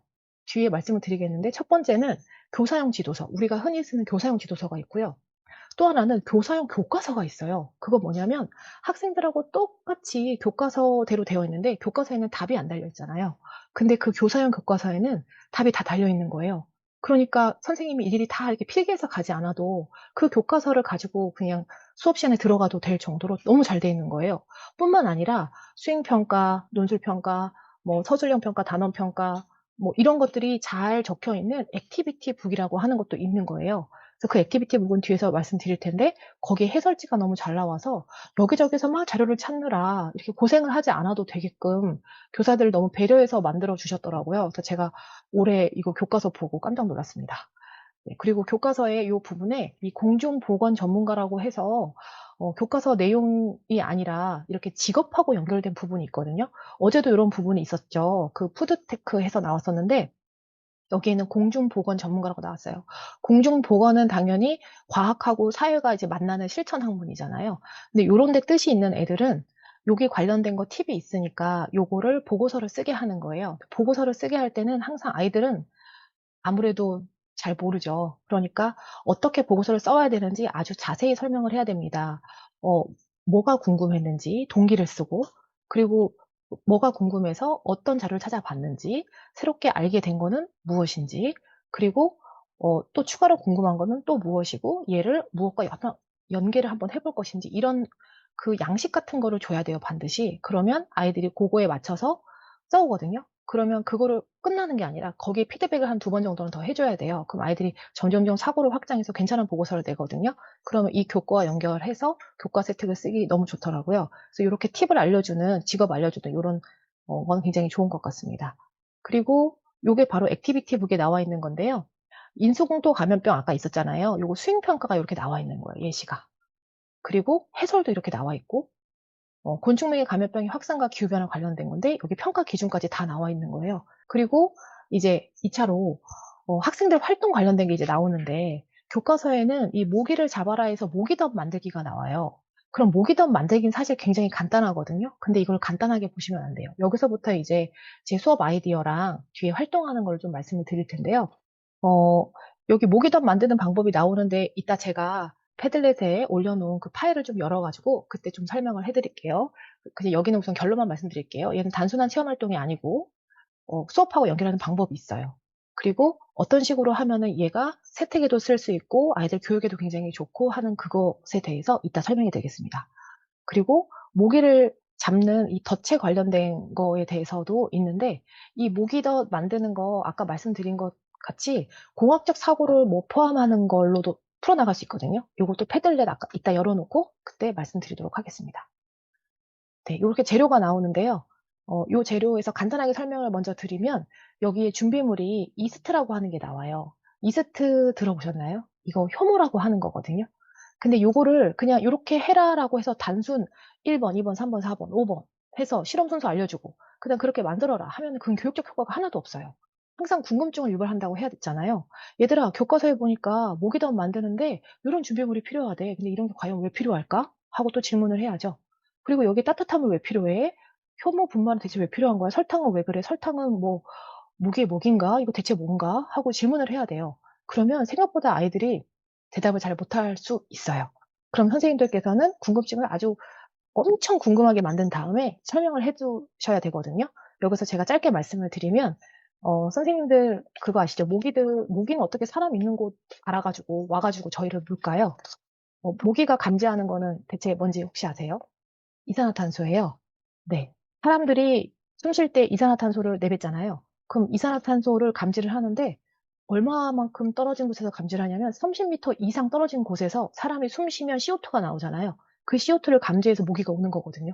그 핵심은 CO2예요. 그래서 그 CO2 얘기를 하는데 요렇게 설명해 주시면 좋을 것 같아요. 우리 생물들은 살기 위해서 에너지가 필요하거든요. 그러면 음식물을 먹죠. 뭐 설탕, 여기 설탕이라고 나왔는데 그러면 그 음식물을 분해를 해서 에너지를 얻고 산단 말이에요. 그런데 그 에너지원, 뭐 설탕, 포도당 이런 것들을 분해하는 과정에 노폐물로 CO2가 나와요. 네. 그러니까 우리가 지금 CO2를 뱉는 이유는 우리가 지금 영양분 분해해서 노폐물로 CO2를 지금 배출하고 있는 거거든요. 그럼 어떤 생물들도 다 그렇게 된단 말이에요. 근데 효모라고 하는 미생물, 아주 작은 어 단세포 미생물, 요 미생물 같은 경우에도 먹고 살아야 되니까 여기 있는 요 설탕을 분해해서 먹고 살거든요. 근데 요 효모, 이스트가 효모죠. 이 효모가 설탕을 분해해서 사는데 노폐물로 CO2를 배출하는 거예요. 그러니까 물에다가 이스트 넣고 설탕 넣고 놔두면 이 효모가 여기 있는 설탕을 분해하면서 CO2를 배출하겠죠. 그러면 CO2가 지금 유인체이잖아요. 지금 모기 덫이라고 하는 거는 모기를 막 몰려오게 해가지고 모기 지금 죽이려고 잡으려고 하는 거잖아요. 그래서 이게 바로 생명과학에서 배우는 그 세포 호흡인데 산소를 주지 않고 살게 만들면 이걸 무산소 호흡이라고 하는데 결과물이 우리 몸에 좋으면 이제 발효라는 말을 쓰거든요. 포도당 용액에 효모를 집어넣고 산소를 주지 않고 꽉 묶어놔요. 그러면 안에서 효모가 산소 없이 포도당을 분해해서 살거든요. 그리고 이제 CO2를 방출을 하는데 거기 있는 중간 산물이 바로 알코올이거든요. 그 알코올이 우리 사람들은 좋아하잖아요. 그래서 이걸 알코올 발효라는 말을 하거든요. 그러니까 생명체가 산소 없이 양분을 분해해서 에너지 얻고 살 때 그거를 무산소 발효라고 하는 개념이 여기 같이 들어가요. 근데 학생들은 다른 교과서 다 배우기 때문에 이렇게 툭툭 던져주면은 그걸 다 연결 작업을 해서 다 알게 되거든요. 그러니까 과학적 이론이 다 들어있는 거죠. 그래서 그거를 이제 해주면 되고, 나중에 또 추가로 말씀드릴게요. 패들렛 할 때. 그리고 이제 모기를 이길 수 있는 다양한 방법이 뭔지 생각해 봐라. 그러면 뭐 여러 가지 아이디를 막 내겠죠. 우선 모기 번식지를 찾아가지고 없애요. 아니면 있는 걸 그냥 집에서 방충망 같은 걸로 막아요. 아니면 오는 거를 뭐 내쫓아요. 기피제를 사용해요. 뭐 이런 거 하겠죠. 토론을 하겠죠. 그래서 여기 뭐 보고서 이런 거 해서 샘플이 다 나와 있어요. 교과서 액티비티북에. 그래서 그거를 보시면 되고 또 활동하는 것 중에 하나가 나들이 할 때 진드기 되게 위험하니까 진드기 예방 안내문을 곳곳에 붙여놓으면 좋지 않겠어? 그럼 우리가 한번 만들어 보자 해서 카드뉴스나 이런 거 만드는 것도 있죠. 그리고 아까 제가 계속 말씀드렸다시피 요 액티비티북에 수행평가, 서술형 평가, 그 다음에 뭐 전체 단원 평가 해서 이런 게 너무 잘 들어가 있어요.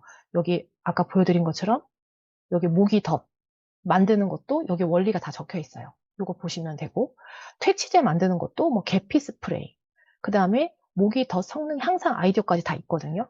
선생님들께서 미리 읽어보시면 훨씬 수업하실 때 어떤 팁을 던져주시기 좋으시잖아요. 그래서 요거 활용하시면 좋고요.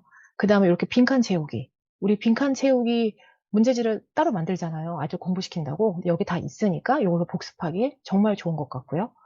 그 다음에 프로젝트 평가라고 해서 있는데 여기 보면 뭐 기후 행동 슬로건 만들기 해서 자기가 생각하는 것도 이렇게 표현하는 그런 것도 있고 생각그물은 마인드맵이죠. 공부한 것들을 마인드맵으로 정리하는 것도 있고 카드 뉴스 제작하는 것도 나와 있고 또 기후 뉴스를 뭐 요약하는 것도 나와 있고 또 한 문장으로 이렇게 토론하는 것도 나와 있어요. 근데 제가 여기 밑에 괄호에 이렇게 써놨는데 얘네들이 어떤 능력을 표현하는 거냐 해서 적혀 있는 거거든요. 세특 쓰실 때 이렇게 행동하고 어떤 영향 가지고 있는지 같이 쓰시면 좋을 것 같습니다.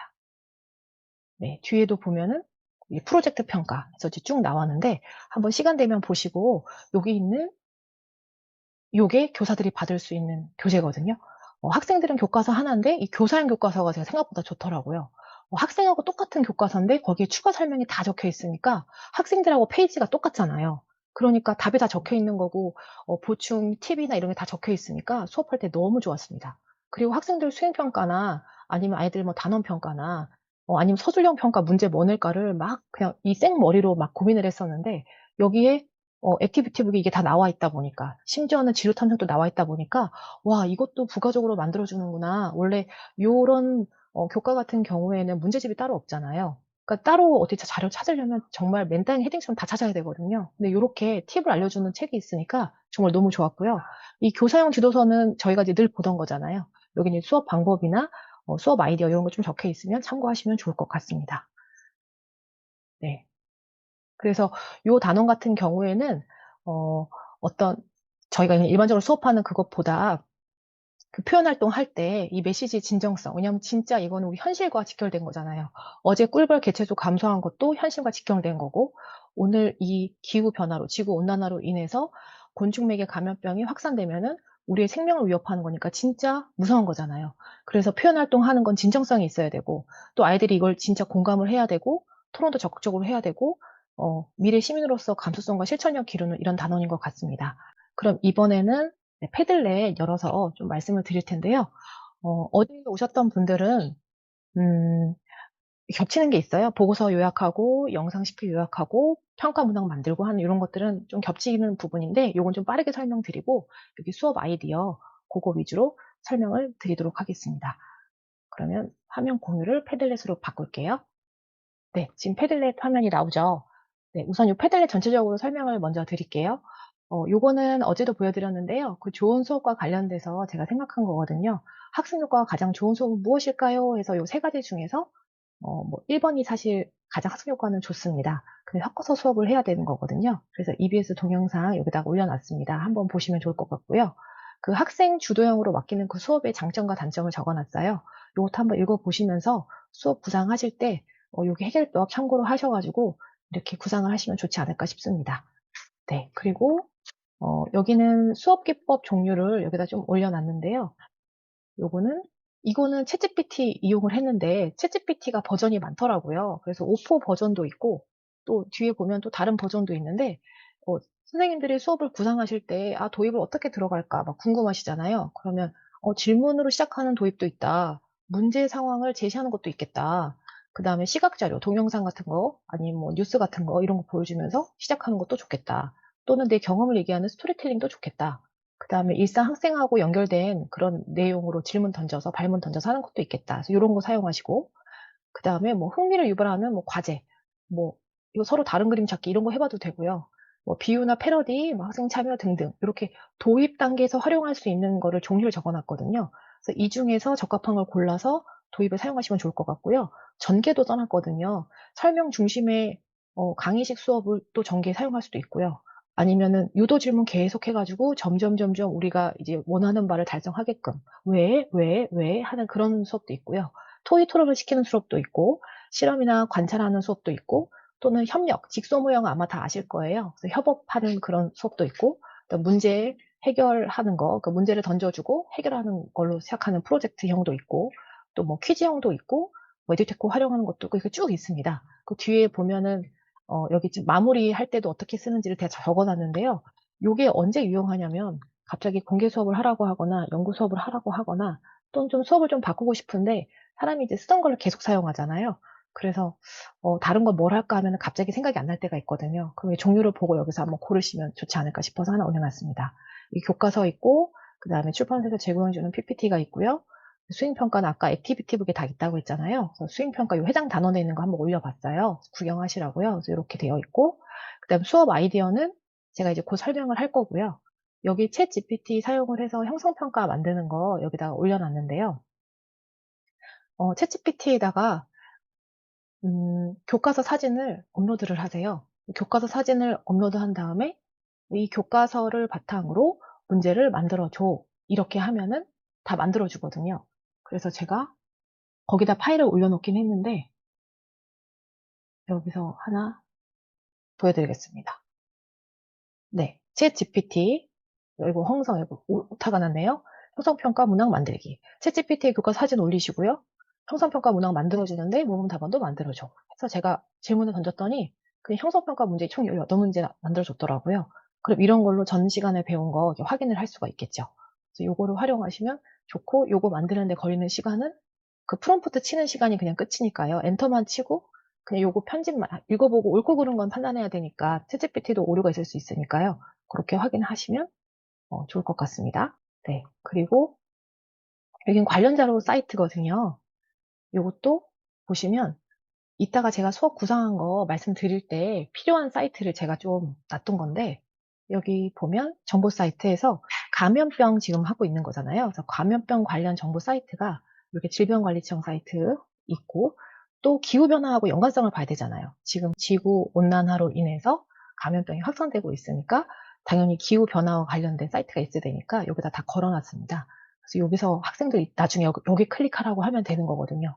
그냥 학생들한테도 항상 지도를 하실 때 그냥 맨땅에 헤딩하라고 하는 것처럼 니네들이 다 알아서 해. 이렇게 하면 뭐 아주 똑똑한 애들을 빼놓고는 뭘 할지를 못해요. 오히려 딴짓을 하죠. 그래서 어느 정도 가이드라인을 다 줘야 합니다. 그래야 아이들이 거기에서 확장해서 활동을 하는 거거든요. 그래서 여기다 자료 다 올려놨으니까 이 자료는 보시면 될 것 같아요. 관련 자료 사이트, 질병관리청, 그다음에 기후정보 포털, 기상자료 개방 포털 이렇게 있거든요. 여기 됐고, 그다음에 이 카드뉴스 포스터 제작하는 거 요거 같은 경우에는 학생들이 더 잘 알아요. 미리 캔버스, 캔바, 감마, 뭐 GPTS 이런 데 가서 너희들이 그냥 문구만 쓰게 되면 그림 다 만들어주고 디자인도 다 고를 수 있거든요. 그래서 그거 관련된 내용을 다 담아놨거든요. 선생님들도 아마 너무 많이 하셔가지고 잘 아실 거예요. 그리고 심지어는 학생들이 본인이 거기다 쓸 문구를 머리로 생각해내는 게 아니라 챗GPT한테 그 문구를 좀 써달라고 또 말을 해요. 그러면 그걸 막을 방법은 없어요. 제 생각에는 그래 충분히 볼 수 있어. 그런데 그걸 고스란히 그대로 쓰지 말고 그걸 참고로 해서 플러스 알파를 만들어서 또 조금 다 수정을 해가지고 한번 해봐. 이런 식으로 하는 게 이제 좋을 것 같습니다. 밑에는 챗GPT로 만든 거 사진 하나 올려봤어요. 이것도 그냥 금방 만들어주더라고요. 뭐 1분도 안 걸리는 것 같아요. 네. 그리고 오른쪽에는 모기 기피제랑 모기덤 만들기가 아까 제가 단순 활동이 아니라고 말씀드렸잖아요. 또 그거 관련된 거 설명을 드리려고 올려놨고요. 요게 아까 말라리아는 한 종류가 아니라고 했잖아요. 말라리아에 걸리면 정말 너무 치명적이지 않은가? 아, 학생들은 그렇게 생각하는 애들이 되게 많거든요. 근데 질문 여기서 우리나라에도 말라리아 연간 500명 걸린다는데 사실이에요? 죽어요? 하면은 그거 관련된 아까 그 자료 여기다 올려놨습니다.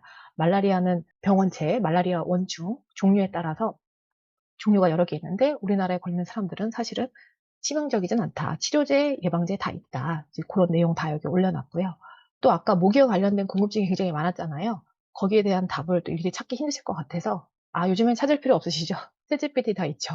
우선 질문 여기 올려놓고 답도 다 있는 거를 올려놓았습니다. 그래서 요거를 활용하시면 될 것 같습니다. 그러면 제가 수업 구상한 이제 수업 아이디어 하나 말씀을 드릴게요. 이게 수업 구상 아이디어인데요. 어제는 한 5개 정도 여러 개를 말씀드렸는데 여기는 3차 시가 들어있어서 요거 하나로 이제 여러 개 수업하는 거 말씀드리려고 합니다. 우선 이 수업의 특징은요. 학생이 스스로 질문을 하고 그다음에 스스로 탐색을 하고 그리고 사회적 맥락 속에서 판단하고 대안을 고민할수록 설계된 수업이에요. 교과서를 기반으로 기본 지식을 교사들이 전달을 하긴 해야 되는데 학생들이 수동적으로 듣는 것만이 아니라 스스로 질문하고 탐색할 수 있도록, 즉 한마디로 뇌가 쉬지 않고 계속 돌아가도록 하는 수업입니다. 제가 생각하기에 너무 요즘에는 뭐 인터넷이 발달되어 있기 때문에 단순 지식 전달하는 게 중요한 게 아니라 이미 있는 지식을 어떻게 활용하는지 이 활용 능력이 중요한 것 같고 또 스스로 사고하고 판단하는 능력이 굉장히 중요한 것 같아요. 그러니까 디지털 도구만 있으면 사실 해결할 수 있는 일이 굉장히 많은데 학교에서 아마 보시면 알겠지만 이런 거를 굉장히 능수능란하게 사용하는 아이들이 있고 정말 아직까지 이런 거 활용도 잘 못하는 애들도 되게 많거든요. 그러면 교사는 아이들이 졸업하기 전에 이거 활용하는 방법 이거 알려줘야 될 것 같아요. 그래서 쓰지 마 이건 이미 아닌 것 같고요. 이 시대는 어떻게 활용하는지 알려주는 게 중요한 것 같습니다. 그래서 학생들에게 필요한 핵심 역량, 세특에도 이런 단어를 쓰면 참 좋죠. 정보 탐색력, 스스로 자료를 찾고 선별할 수 있는 능력, 그 다음에 비판적 분석력, 그러니까 주어진 정보, 자기네들이 뭐 챗GPT든 인터넷이든 뭐 그 정보를 그냥 비판적 생각 없이 그냥 받아들이면 안 되잖아요. 그대로 믿기보다는 근거와 관점을 가지고 분석하는 힘 길러주는 거, 또 통합적 사고력이라고 해서 교과서 지식하고 맥락을 연결해 보는 힘, 또 내가 결정을 내릴 수 있어야 되잖아요. 의사 결정력하고 실정력 이런 것들을 키워줘야 된다고 생각을 하거든요. 활동을 하고 나면 이런 것들이 조금이라도 드러나고 길러지면 그거를 세특에 반영해 주시면 좋을 것 같아요. 그래서 그럼 결국 교사가 해줄 수 있는 일이 뭐냐? 학생들이 지금 능동적으로 움직이는데 교사가 할 수 있는 일은 정답을 알려주지 않고 좋은 질문을 던져주는 거예요. 그리고 학생들이 자기 생각을 말할 시간을 주는 거고요. 서로 토론하고 그 과정에서 사고를 확장할 수 있게 수업 환경을 이렇게 만들어주는 게 교사 역할인 것 같아요. 그리고 학습을 이거에 저거에 지시하는 게 아니라 아이들이 능동적으로 움직이려면 이거 왜 해야 하지? 왜 이걸 배워야 하는 거지? 우리가 이거를 왜 찾아야 되는 건지 이걸 스스로 느껴야 되는 거거든요. 그래서 오늘 수업할 때도 제가 그 병들에 대해서 심각성 인지하는 거에 되게 중점을 줬잖아요. 이게 심각하지 않으면 학생들은 지루하거든요. 그래서 교사가 할 수 있는 일은 요거라고 적어 놨습니다. 전체적으로 수업 흐름을 보면은 학생들한테 궁금증을 우선 유발해서 질문을 해요. 그리고 선생님이 우선 교과서 기반으로 설명을 조금 해요. 그리고 조별 활동을 해서 무언가를 조사를 하게 할 거예요. 그런 다음에 학생들이 이제 발표를 하고 또 그 발표한 후에 뭐 카드 뉴스나 뭐 기피제 만들기나 이런 활동들이 있는데 여기는 제가 도입 전개 1, 2, 3 정리 실천이라고 해 놨는데 요거를 수업을 구상하다 보니까 한 차시로는 이게 말이 안 되더라고요. 시간이 너무 부족한 거예요. 그래서 이걸 3 차시로 한번 나눠 봤습니다. 처음에 1 차시 같은 경우에는 처음에 요 제목을 보시면 감염병 개념과 곤충맥의 감염병 조사예요. 그러니까 요 1 차시는 뭘 하는 거냐면요. 감염병이 아까 이름 여러 가지가 막 나왔잖아요. 근데 그 이름이 좀 어렵고 생소한 경우가 너무 많잖아요. 그러니까 이걸 선생님이 "이건 무슨 병이야." 라고 얘기해 주는 게 아니라 고건 아주 간단하게 몇 개만 던져 주는 거고 학생들이 스스로 그 감염병에 대해서 조사하게 만드는 거예요.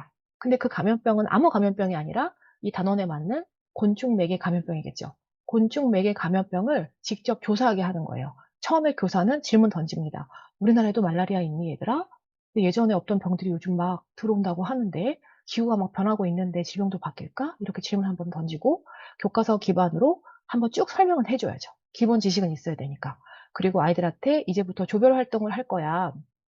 각 조가 감염병 하나씩 맡을 거야. 그래서 요런 것들을 하나씩 맡게 하는 거예요."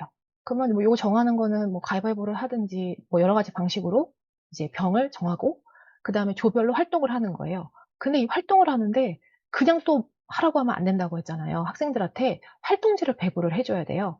그 활동지 여기 샘플이 있는데 우선 거기에 보면 기본 질문들이 있어요. 그러니까 너희들이 질문을 직접 만드는 건데 그래도 반드시 조사해야 되는 그런 질문도 있잖아요. 그 질문은 저희가 만들어 주는 거예요. 그리고 추가로 너희들이 궁금한 거를 "궁금한 거 질문을 다 써 봐."라고 하는 거예요. 너희들이 만든 자유질문과 공통조사 항목을 이제 조사를 하게 될 거야. 그래서 만든 질문이 "이 병 어떻게 감염돼요? 어떤 증상이 나타나요? 예방법 있어요? 치료법 있어요?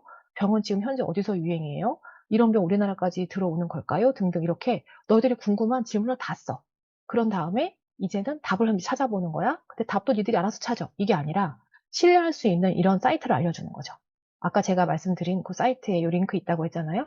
그래서 감염병 포털 사이트 요런 사이트를 다 알려주고 요런 사이트 플러스 신뢰할 만한 사이트 너희들이 추가로 찾아내서 한번 그 병이 무슨 병인지 한번 조사를 해 봐.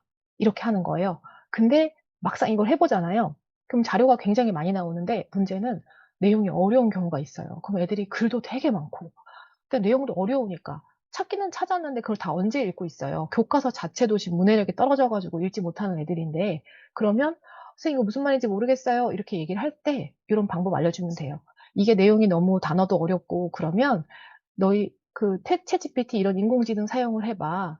그래서 요 자료 올려 놓고 이 자료를 고등학생 수준으로 좀 요약을 해 달라고 해. 그럼 요약을 해 주면 그 요약을 한 걸 가지고 먼저 이해를 한 다음에 다시 한번 읽어 봐." 해서 그 자료를 해석하는 방법을 교사는 반드시 알려줘야 되는 것 같아요. 그리고 챗GPT로 보고서 요약하는 방법도 알려주는데 이건 그냥 단순히 PDF 파일로 다운받아서 올린 다음에 "요약해 줘." 하고 하면 된다는 거를 샘플 하나 보여주시기만 하면 됩니다. 그것도 패들렛에 있거든요. 한번 보시면 되고요. 그리고 교사는 반드시 피드백을 해야 돼요. 그냥 멀리서 교탁에 쓰셔서 그냥 관찰만 하시면 안 되고요. 돌아다니면서 다 확인하셔야 돼요.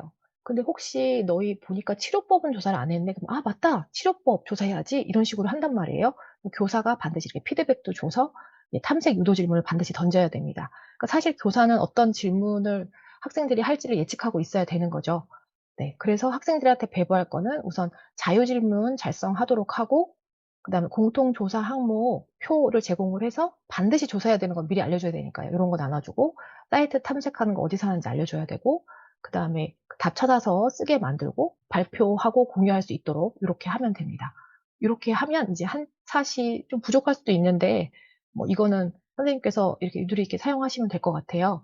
그래서 여기서 제가 그 학생이 스스로 질문을 만들어 보게 하는 이유는 처음부터 오늘 계속 말씀드린 그 바로 궁금증이에요. 하나도 안 궁금한데 선생님이 혼자 설명하는 수업은 되게 지루하거든요. 근데 학생이 궁금해서 찾게 하면 확실히 능동적이거든요. 그래서 학생이 스스로 질문을 만들어 보게 해라. 근데 무조건 스스로 다 만들어는 아니고 공통, 반드시 해야 되는 질문을 던져주고요. 그래서 탐구력, 비판력, 사고력. 내가 궁금한 걸 내가 찾아본다 하니까 되게 적극적으로 되고, 호기심 기반으로 하니까 몰입도가 굉장히 높고요. 그 다음에 질문 기반 학습 도입 같은 경우에는 그 이게 전체적으로 얘기를 하는 거죠. 왜 궁금한지 자유롭게 질문 써봐라 해서 이렇게 정했습니다. 그리고 이제 두 번째 차시는 뭐냐면요. 좀 전에 감염병이 어떤 건가, 말라리아는 무슨 병이야, 쯔쯔가무시병은 무슨 병이야, 댕기열은 무슨 병이야, 이런 거를 다 공부를 했잖아요. 증상은 어떻고 치료법은 있고 얼마나 걸리면 심각한지를 다 알아봤단 말이에요. 그럼 이제는 이 단원에서 강조를 하는 기후 변화와 그 곤충맥의 감염병 확산의 연관성을 찾아야 되거든요. 근데 그냥 교사가 단순 한 줄로 얘들아 기후 변화가 생겨서 곤충맥의 감염병이 확산되었대 하고 한 줄로 딱 끝나면 이건 날아가는 지식이에요. 그래서 학생들에게 그럼 너희들이 진짜 이게 연관성이 있는지 한번 분석을 해보자 라고 하는 거죠. 그럼 이런 거 분석을 하는 과정에서 표도 보고 그림도 보고 그래프도 보고 글도 읽고 하면서 길러지는 역량이 되게 많거든요. 네, 그래서 처음에는 교사가 설명을 해주고 유도 질문을 몇 개 던집니다. 그리고 조별 활동을 하는데 바로 전차시에서 우리 조가 뭐 말라리아를 했다, 아니면 뭐 댕기열을 했다. 그러면 그 감염병이 지금 어떻게 확산되고 있는지 자료를 찾아야 될 거 아니에요. 그럼 뭐 뉴스, 뭐 아니면 뭐 어떤 뭐 기후 정보 포털 사이트 이런 데를 다 들어가면 이런 감염병이 어떻게 지금 과거에 비해서 확산되고 있는지 자료가 막 나오거든요. 그럼 너희들이 이런 걸 다 들어가서 그 감염병하고 기후변화하고 연관성을 분석을 해라. 그런 다음에 걔네들을 정리를 하면 이제 발표를 준비를 해라. 근데 학생들이 알아듣기 쉽게 설명을 해야 되니까 말만 한다고 놔두시지 마시고요. 학생들 프레젠테이션 하는 거 되게 중요하잖아요. 그럼 프레젠테이션 하는 방법도 알려주시면 되게 좋을 것 같아요. 학생들은 PPT에 글이 되게 많아요. 글이 많으면 안 되잖아요. 어디다 띄울 거면은 PPT는 이렇게 만들어야 돼. 그 다음에 뭐 카드뉴스 이런 거 만들 때는 어떻게 해야 돼. 그 다음에 손 모양은 어떻게 해야 돼. 목소리 톤은 어떻게 해야 돼. 그 다음에 긴 문장으로 얘기하지 않고 짧게 얘기해야 돼. 그런 다음에 사례를 되게 많이 얘기하거나 어떤 얘기를 할 때 수치화해서 얘기를 하면 굉장히 전달력이 좋아. 그래서 그런 팁을 선생님들이 알려주시면 얘네들이 나중에 뭐 면접을 보건 아니면 나중에 어딘가에 가서 프레젠테이션 이런 거 할 때 굉장히 역량이 막 드러나는 거거든요. 그리고 그 성장 정도를 또 세특에 적어주시면 좋잖아요.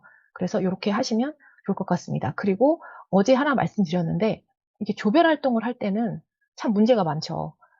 이걸 만약에 평가로 활용을 한다고 하면 아이들이 적어서 내는 그 과제물로 평가도 하지만 그 전체적으로 아이들이 한 활동을 눈으로 관찰할 거 아니에요. 그러면 굉장히 우수한 아이들은 뭐든지 잘하죠. 근데 못하는 아이들은 뭐 성향이 안 하고 싶어서 안 하는 애들도 있고 할 능력이 안 돼서 못하는 애들도 있으니까 어제 말씀드린 것처럼 조별 활동을 할 때에는 기본 아이들이 하는 역할을 미리 정해놓고 그 역할을 충실히 수행했을 때 점수 만점을 주는 걸로 가는 게 성장 중심 평가 제일 좋은 것 같습니다. 그게 아이들은 자기 능력과 최선을 다한 거거든요. 그래서 그런 거 활용하시면 좋을 것 같고요. 그 다음에 3차 시는 이제는 감염병 알아봤고 기후변화와 감염병의 연관성을 지금 알아봤잖아요. 그럼 그걸로 끝나면 안 되죠. 그러니까 심각성을 인지했단 말이에요. 그러면 학생들한테 얘기를 해야 돼요. 그러면 이제 우리가 할 수 있는 일은 뭘까? 심각성을 인지를 했잖아. 어떻게 해야 될 것 같아? 그래서 얘를 실천을 유도하는 수업을 반드시 해야 될 것 같아요. 우리는 무엇을 할 수 있을까? 시민 입장에서는 뭐 이런 걸 할 수 있고 학생 입장에서는 이런 거, 사회적 차원에서는 이런 것들을 보통 할 수가 있다는 거를 이제 질문, 발문 통해서 유도를 해서 답이 나오게끔 해야겠죠. 그리고 지금 현재 이렇게 우리가 위기에 처해 있는데 대응하는 방식은 두 가지가 있다. 하나는 지금 기후 변화 때문에 생기는 문제점이니까 기후 변화가 생기지 않도록 그 원인을 차단하는 방법이 하나 있고 또 하나는 아무래도 역부족이다. 아무래도 지구 평균 기온은 계속해서 상승할 거는 너무 확정적이다. 그러면 이런 상황에서 우리가 피해를 가장 덜 받는 방법은 무엇일까를 구상하는 방법이 있겠지 하면서 어떤 활동을 할 수 있는지 발문하고 아이들 대답을 많이 하면 이렇게 정리를 해가지고 얘기를 해주는 겁니다. 학생들이 실천할 수 있도록 해야 되는 거죠. 그래서 실천을 하는 거를 또 활동으로 만드시려면 카드뉴스 만드는 거 이제 가장 간편하죠. 주제 같은 거, 활동 방법, 뭐 포스터 만드는 거 이렇게 어제 제가 공유해드린 그 패들렛에 보면은 그 학생들이 카드 뉴스, 인포그래픽 만드는 종류 8가지 나왔잖아요. 그러니까 그냥 기존의 캔바, 미리 캔버스에 다 뜨여 있는 거에다가 그냥 글자만 이렇게 입력하는 그런 단순 작업하게 하지 마시고, 그 인포그래픽 제가 오늘 패들렛에도 새로 올려드릴게요. 요거 끝나고 나면. 그럼 거기에 인포그래픽이 뭐 연도 순으로 하는 거, 뭐 흐름 강조하는 거, 뭐 하는 거 여러 가지가 있거든요. 그 여러 가지 중에서 나는 내가 어필하고 싶은 거는 요런 양식으로 하면 좋을 것 같아. 그럼 그 관련된 걸 찾으면 되잖아요. 그래서 이렇게 카드 뉴스 만드는 것도 굉장히 질적으로 우수하도록 이렇게 안내를 해 주시면 좋을 것 같습니다. 그리고 모기 기피제 만드는 거랑 모기덤 만드는 거는 제가 지금 다른 파일 열어서 이거 보여드릴게요. 그래서 요거 이렇게 해서 실천 활동, 모기덤 만들고 모기 기피제 만들고 하면 자기만 위하는 게 아니라 같이 살고 있는 사람들을 같이 다 위하는 거니까요. 이렇게. 그리고 마지막에는 우리 지역, 지금 현재 내가 살고 있는 지역의 감염병, 지금 우리나라 남부지방 사는 거랑 약간 중부지방 사는 아이들이랑 걸리는 감염병이 지금 지도상 보면 다르거든요. 그래서 이런 거 시나리오 만들기 또 해보고, 우리가 실천할 것들 캠페인 플래너 만들기, 뭐 이런 것도 할 수 있을 것 같습니다. 그리고 혹시 학교에서 자율과정이라고 하는 거를 하는 학교가 있는지 모르겠어요. 세특 500자 추가로 쓸 수 있어서 하는 학교가 거의 대다수인데요. 거기 보면은 교과를 융합해서 수업하는 경우가 있거든요. 그래서 이 감염병과 기후, 지구과학하고 뭐 생명과학 이렇게 연결해서 할 수도 있고, 또 과학하고 도덕하고 합쳐서 이제 백신 개발, 감염병 예방 중에 백신 개발 관련된 게 있는데 얘는 과학이잖아요, 생명과학. 그런데 얘를 뭐 윤리, 철학하고 우선순위는 누구한테 줘야 되는 건지, 뭐 선진국, 후진국 관련된 거, 그다음 노약자, 그다음에 젊은 청년 관련된 이런 것들에서 생명권 관련돼 가지고 수업을 하셔도 좋을 것 같고, 미술하고 융합을 하게 된다면 뭐 포스터 경진대 이런 거 해도 될 것 같고요. 또 하나는 이제 자료를 비교 분석하는 걸로 해 가지고 기온 변화 그래프랑 질병 발생 그래프를 분석해 가지고 결론 내는 이런 활동을 해도 좋을 것 같고, 사회와 연계를 한다 그러면 이제 이런 심각성, 이런 문제점이 있으니 지금 각각의 자기 자리에서 뭐 정부, 시민, 과학자 각각의 자기 역할 맡은 그 자리에서 어떻게 해결 방법을 제시해서 이 사회를 바꿀 것인가 이렇게 연구를 해도 되잖아요.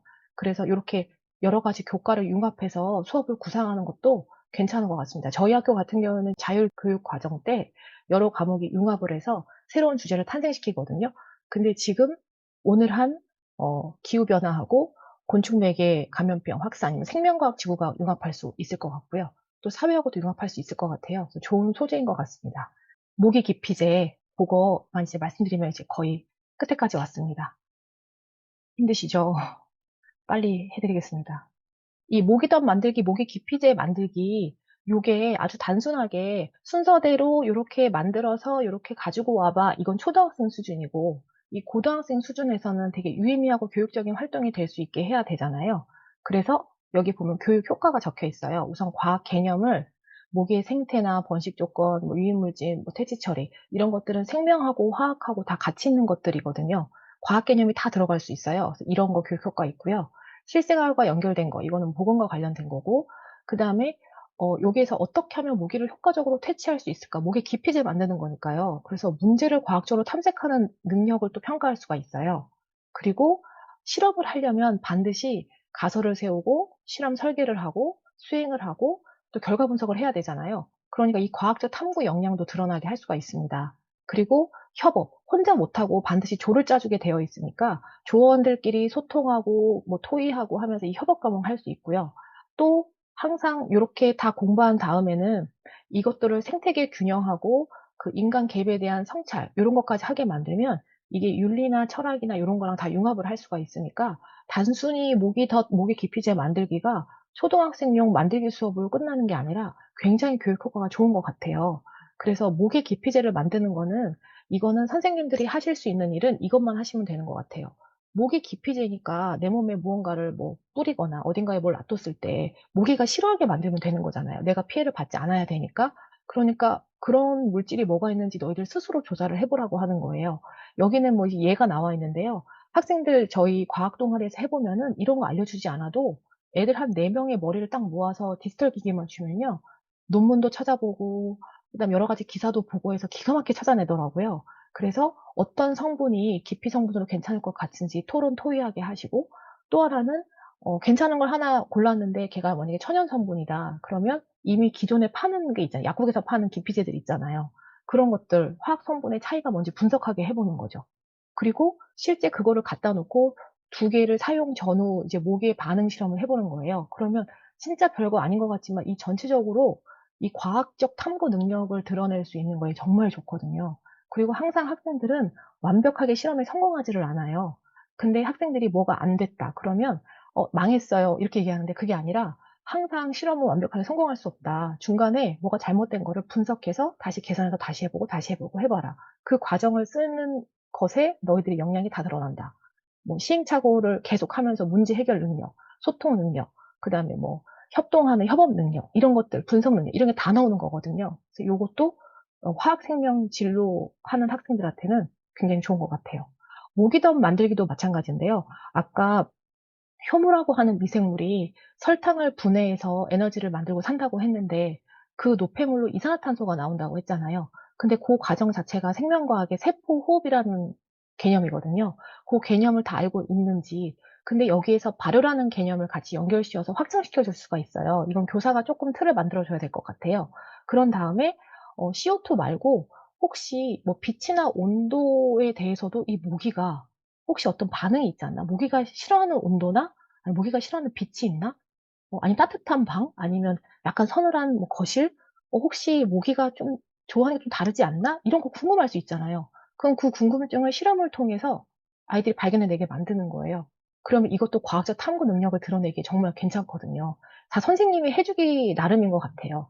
그래서 단순 만들기로 끝내지 않으려면 반드시 사전 설명해줘야 돼요. 그냥 만들어라 이게 아니라 이런 걸 통해서 너희들의 이런 역량이 길러질 것이고 중간에 시행착오 하는 것도 이것도 당연히 너희가 성장하는 과정의 일부고 또 궁금한 것들이 전혀 감이 잡히지 않으면 도움을 요청해라. 그리고 니네들이 뭐 이런 재료를 사용하는 거 왜 그런 것 같아? 해서 발문해가지고 아이들이 계속 생각하게끔. 그리고 항상 결과가 나오면 망했던 안 망했던 결과를 분석하고 토론 활동하는 걸 반드시 해주셔야 돼요. 그럼 아이들이 여기서 성장하는 게 굉장히 많이 보입니다. 그리고 수업 확장 아이디어를 적어놨는데요. 이제 온도하고 습도에 따라서 모기가 어떻게 유입이 되는지도 비교해보는 실험. 네, 모기의 이제 생일 주기를 한번 관찰해 보는 거죠. 초등학생들이 많이 할 수도 있긴 한데, 고등학생들은 아무래도 관찰력이 더 뛰어나니까 이것도 한번 해보고, 그 다음에 모기 매개 감염병 캠페인 포스터 만드는 거, 그 다음에 그 기피제를 직접 만든 거랑 시판 제품하고 비교하는 거, 아까 말씀드렸죠. 요런 거. 요런 것들을 해봐서, 어, 그 학생들의 역량이 잘 드러나면 그거를 세특기에 녹여서 써주시면 그 학생이 실험 성공, 뭐 안 성공 이게 지금 문제가 아니라 학생이 얼마나 호기심을 가지고 끈질기게 우리 인간을 위해서 무언가를 만들려고 애쓰냐 다 드러나니까 굉장히 좋은 것 같아요. 그리고 그렇게 세특을 써준 아이들은 보면 제가 되게 잘 가는 것 같아요. 제가 여기서 과학 실험 강조하는 이유가 제가 과학 동아리를 굉장히 오래 운영을 했거든요. 근데 저희가 실험을 정해주는 게 아니라 학생들이 궁금한 거를 본인들이 주제를 정해서 자기네들이 실험 설계를 해요. 근데 당연히 거기에는 엉뚱한 것이 많이 들어있어서 중간에 보고서를 굉장히 수시로 계속 점검을 해줘요. 들어가는 논문 사이트도 알려주고, 뭐 참고할 만한 자료도 선생님이 몇 개 알려주고 하면은 학생들이 그걸 가지고 스스로 실험 설계를 해서 이제 결과를 내는데 대부분 한 번의 실험이 성공하는 경우가 없어서 끈질기게 개선하고 개선하고 해가지고 결과물이 나오거든요. 근데 그거를 동아리 활동에다가 적어줬는데 저희 학교 애들이 그 성적에 비해서 그리고 실질적인 실력에 비해서 대학을 되게 잘 가는 편이에요. 그 이유가 저희 학교 선생님들은 세특을 굉장히 신경을 많이 써주시거든요. 그래서 학생들의 이런 거 하나하나를 지도를 진짜 성심성의껏 해주신 다음에 거기 동아리 활동에 학생 역량을 잘 녹여서 써주세요. 그래서 붙고 나서 학생들이 나중에 너무 감사하다고 인사하러 오거든요. 그 선생님들이 이렇게 단순한 것 같지만 단순하지 않다는 거를 좀 참고하셔서 여기서 확장하셔서 이제 학생들 역량평가 하시면 좋을 것 같습니다. 뒤에는 활동 자료를 이제 쭉 넣어놨거든요. 이거 참고로 이제 보시면 될 것 같습니다. 네. 그리고 여기 뒤에 요거는 그냥 쭉 보여드리기만 할게요. 이거 이제 모기 기피제 만드는 건데요. 이제 모기 기피제 만든 거 단순한 체험 아니다. 같은 얘기고요. 이제 뭐 생물, 화학, 뭐 보건 이런 것들이 다 융합되어 있다. 교육적 효과는 이런 게 있다 써놨고요. 또 이거 수업하고 연결하는 방법, 그 다음에 질문이 주는 힘, 그 다음 토론 활동은 어떻게 하면 좋을지, 그 다음에 수업 확장 아이디어 보면 여기 여러 가지가 있어요. 스팀형으로 수업 전환하는 방법, 그 다음 학생 산출물은 어떤 게 있는지 이런 거. 그래서 이렇게 해서 그냥 간단하게 적어놨으니까 여기에서 그냥 아이디어 몇 개만 딱 캐치하셔서 또 추가 또 검색하시면은 여러 가지 방법이 나올 거거든요. 그런 거를 활용해 보시면 좋을 것 같습니다. 정규 등급이 나오는 그런 뭐 물화생지 이런 과목보다 저는 요 수업을 해 보니까 이게 실제 우리 현실하고 너무 딱 밀접하게 와 닿는 거고, 자료나 그림 이런 것도 굉장히 지금 현실에 딱 맞고 좋은 것들이 많이 실려 있고, 또 교사가 볼 수 있는 자료가 굉장히 많다 보니까 저는 너무 좋더라고요. 그래서 '이 수업을 좀 빨리 하고 싶다.'라는 생각이 들고, 자율교육과정 때 요런 요 똑같은 주제로 다른 과목하고 융합을 시켜 가지고 '학생들한테 진짜 도움이 되는 수업을 하면 좋지 않을까.' 요런 생각을 많이 해 봤습니다. 지금 시간이 막 가서 제가 막 말도 빠르고 중간에 쪼끔 버벅거리기도 하긴 하는데요. 여기서 선생님들은 사실 다 훌륭하시기 때문에 요렇게 아이디어 팁만 몇 개 얻어 가시면 되잖아요. 새로 이제 구상하시면 좋을 것 같습니다. 제가 지금 PPT 지금 공유를 해 드렸는데, 방금 제가 이거 패들렛에 말씀드린 것들이에요. 뭐 여기 보충 활동 뭐 이런 것들, 그리고 뭐 여기 감염병 모의 인터뷰 작성 이런 것도 되게 재밌을 것 같고요. 실천 유도형 활동 아이디어 아까 제가 말씀드린 요런 거에서 만드시면 좋을 것 같고, 패들렛에 지금 이렇게 올려 드린 거 있고요. 그다음에 추천 동영상 요거 이제 클릭하면 그 50 분짜리 KBS 환경 스페셜 나오는데요. 요거는 한번 집에서 틀어서 한번 보시면 좋을 것 같습니다. 확실히 선생님이 아는 게 되게 많으면 애들한테 해줄 얘기가 많잖아요.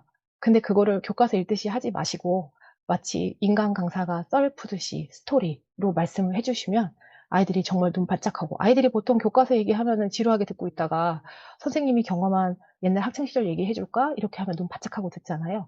고런 식으로 하시면 좋을 것 같아요. 그래서 여기 있는 요런 것들은 아까 제가 다 말씀드린 거, 패들렛에서 보여드린 거, 요거입니다. 제가 이제 마무리 드리는 말씀은, 곤충이 옮기는 거는 병인데 저희 교사가 전할 수 있는 건 생명에 대한 존중인 것 같아요. 어제랑 오늘 둘 다 우리 인간과 너무 밀접한 것들이잖아요. 꿀벌이 많이 사라지게 되면은 인류가 굉장히 식량에 있어서 위협을 많이 받고, 그다음에 오늘 한 거는 감염병인데, 이런 감염병에 걸려서 사람들의 생명이 위협을 당하면 정말 아닌 거잖아요. 그래서 학생들에게 이런 것들을 진짜 깊이 공감이 되게 하려면 정말 제대로 알려줘야 될 것 같아요. 그리고 막으려면 어떻게 해야 되는지도 교사가 알려주면 좋은 것 같아요. 모두 건강 신경 쓰셔서 학생들 잘 지도해 주시고, 선생님들의 말씀 하나하나가 다 학생들에게는 생각의 씨앗이 되니까, 네, 수업을 잘 해 주시면 너무 좋을 것 같습니다. 오늘 긴 시간 들어 주셔서 감사합니다. 네, 질문 있으시면 채팅창에 말씀 남겨 주시면 제가 답 드리도록 하겠습니다. 네. 감사합니다. 네. 도움 되셨다니 너무너무 감사드립니다. 네. 추가로 어 도움 필요하시면 언제든지 연락 주시면 감사드리겠습니다. 오늘 들어주셔서 감사합니다. 여기 뒷부분에 설문 아마 참여하셔야 되나 봐요. 요거 해 주시고 나가시면 될 것 같습니다. 감사합니다. 항상 건강하세요.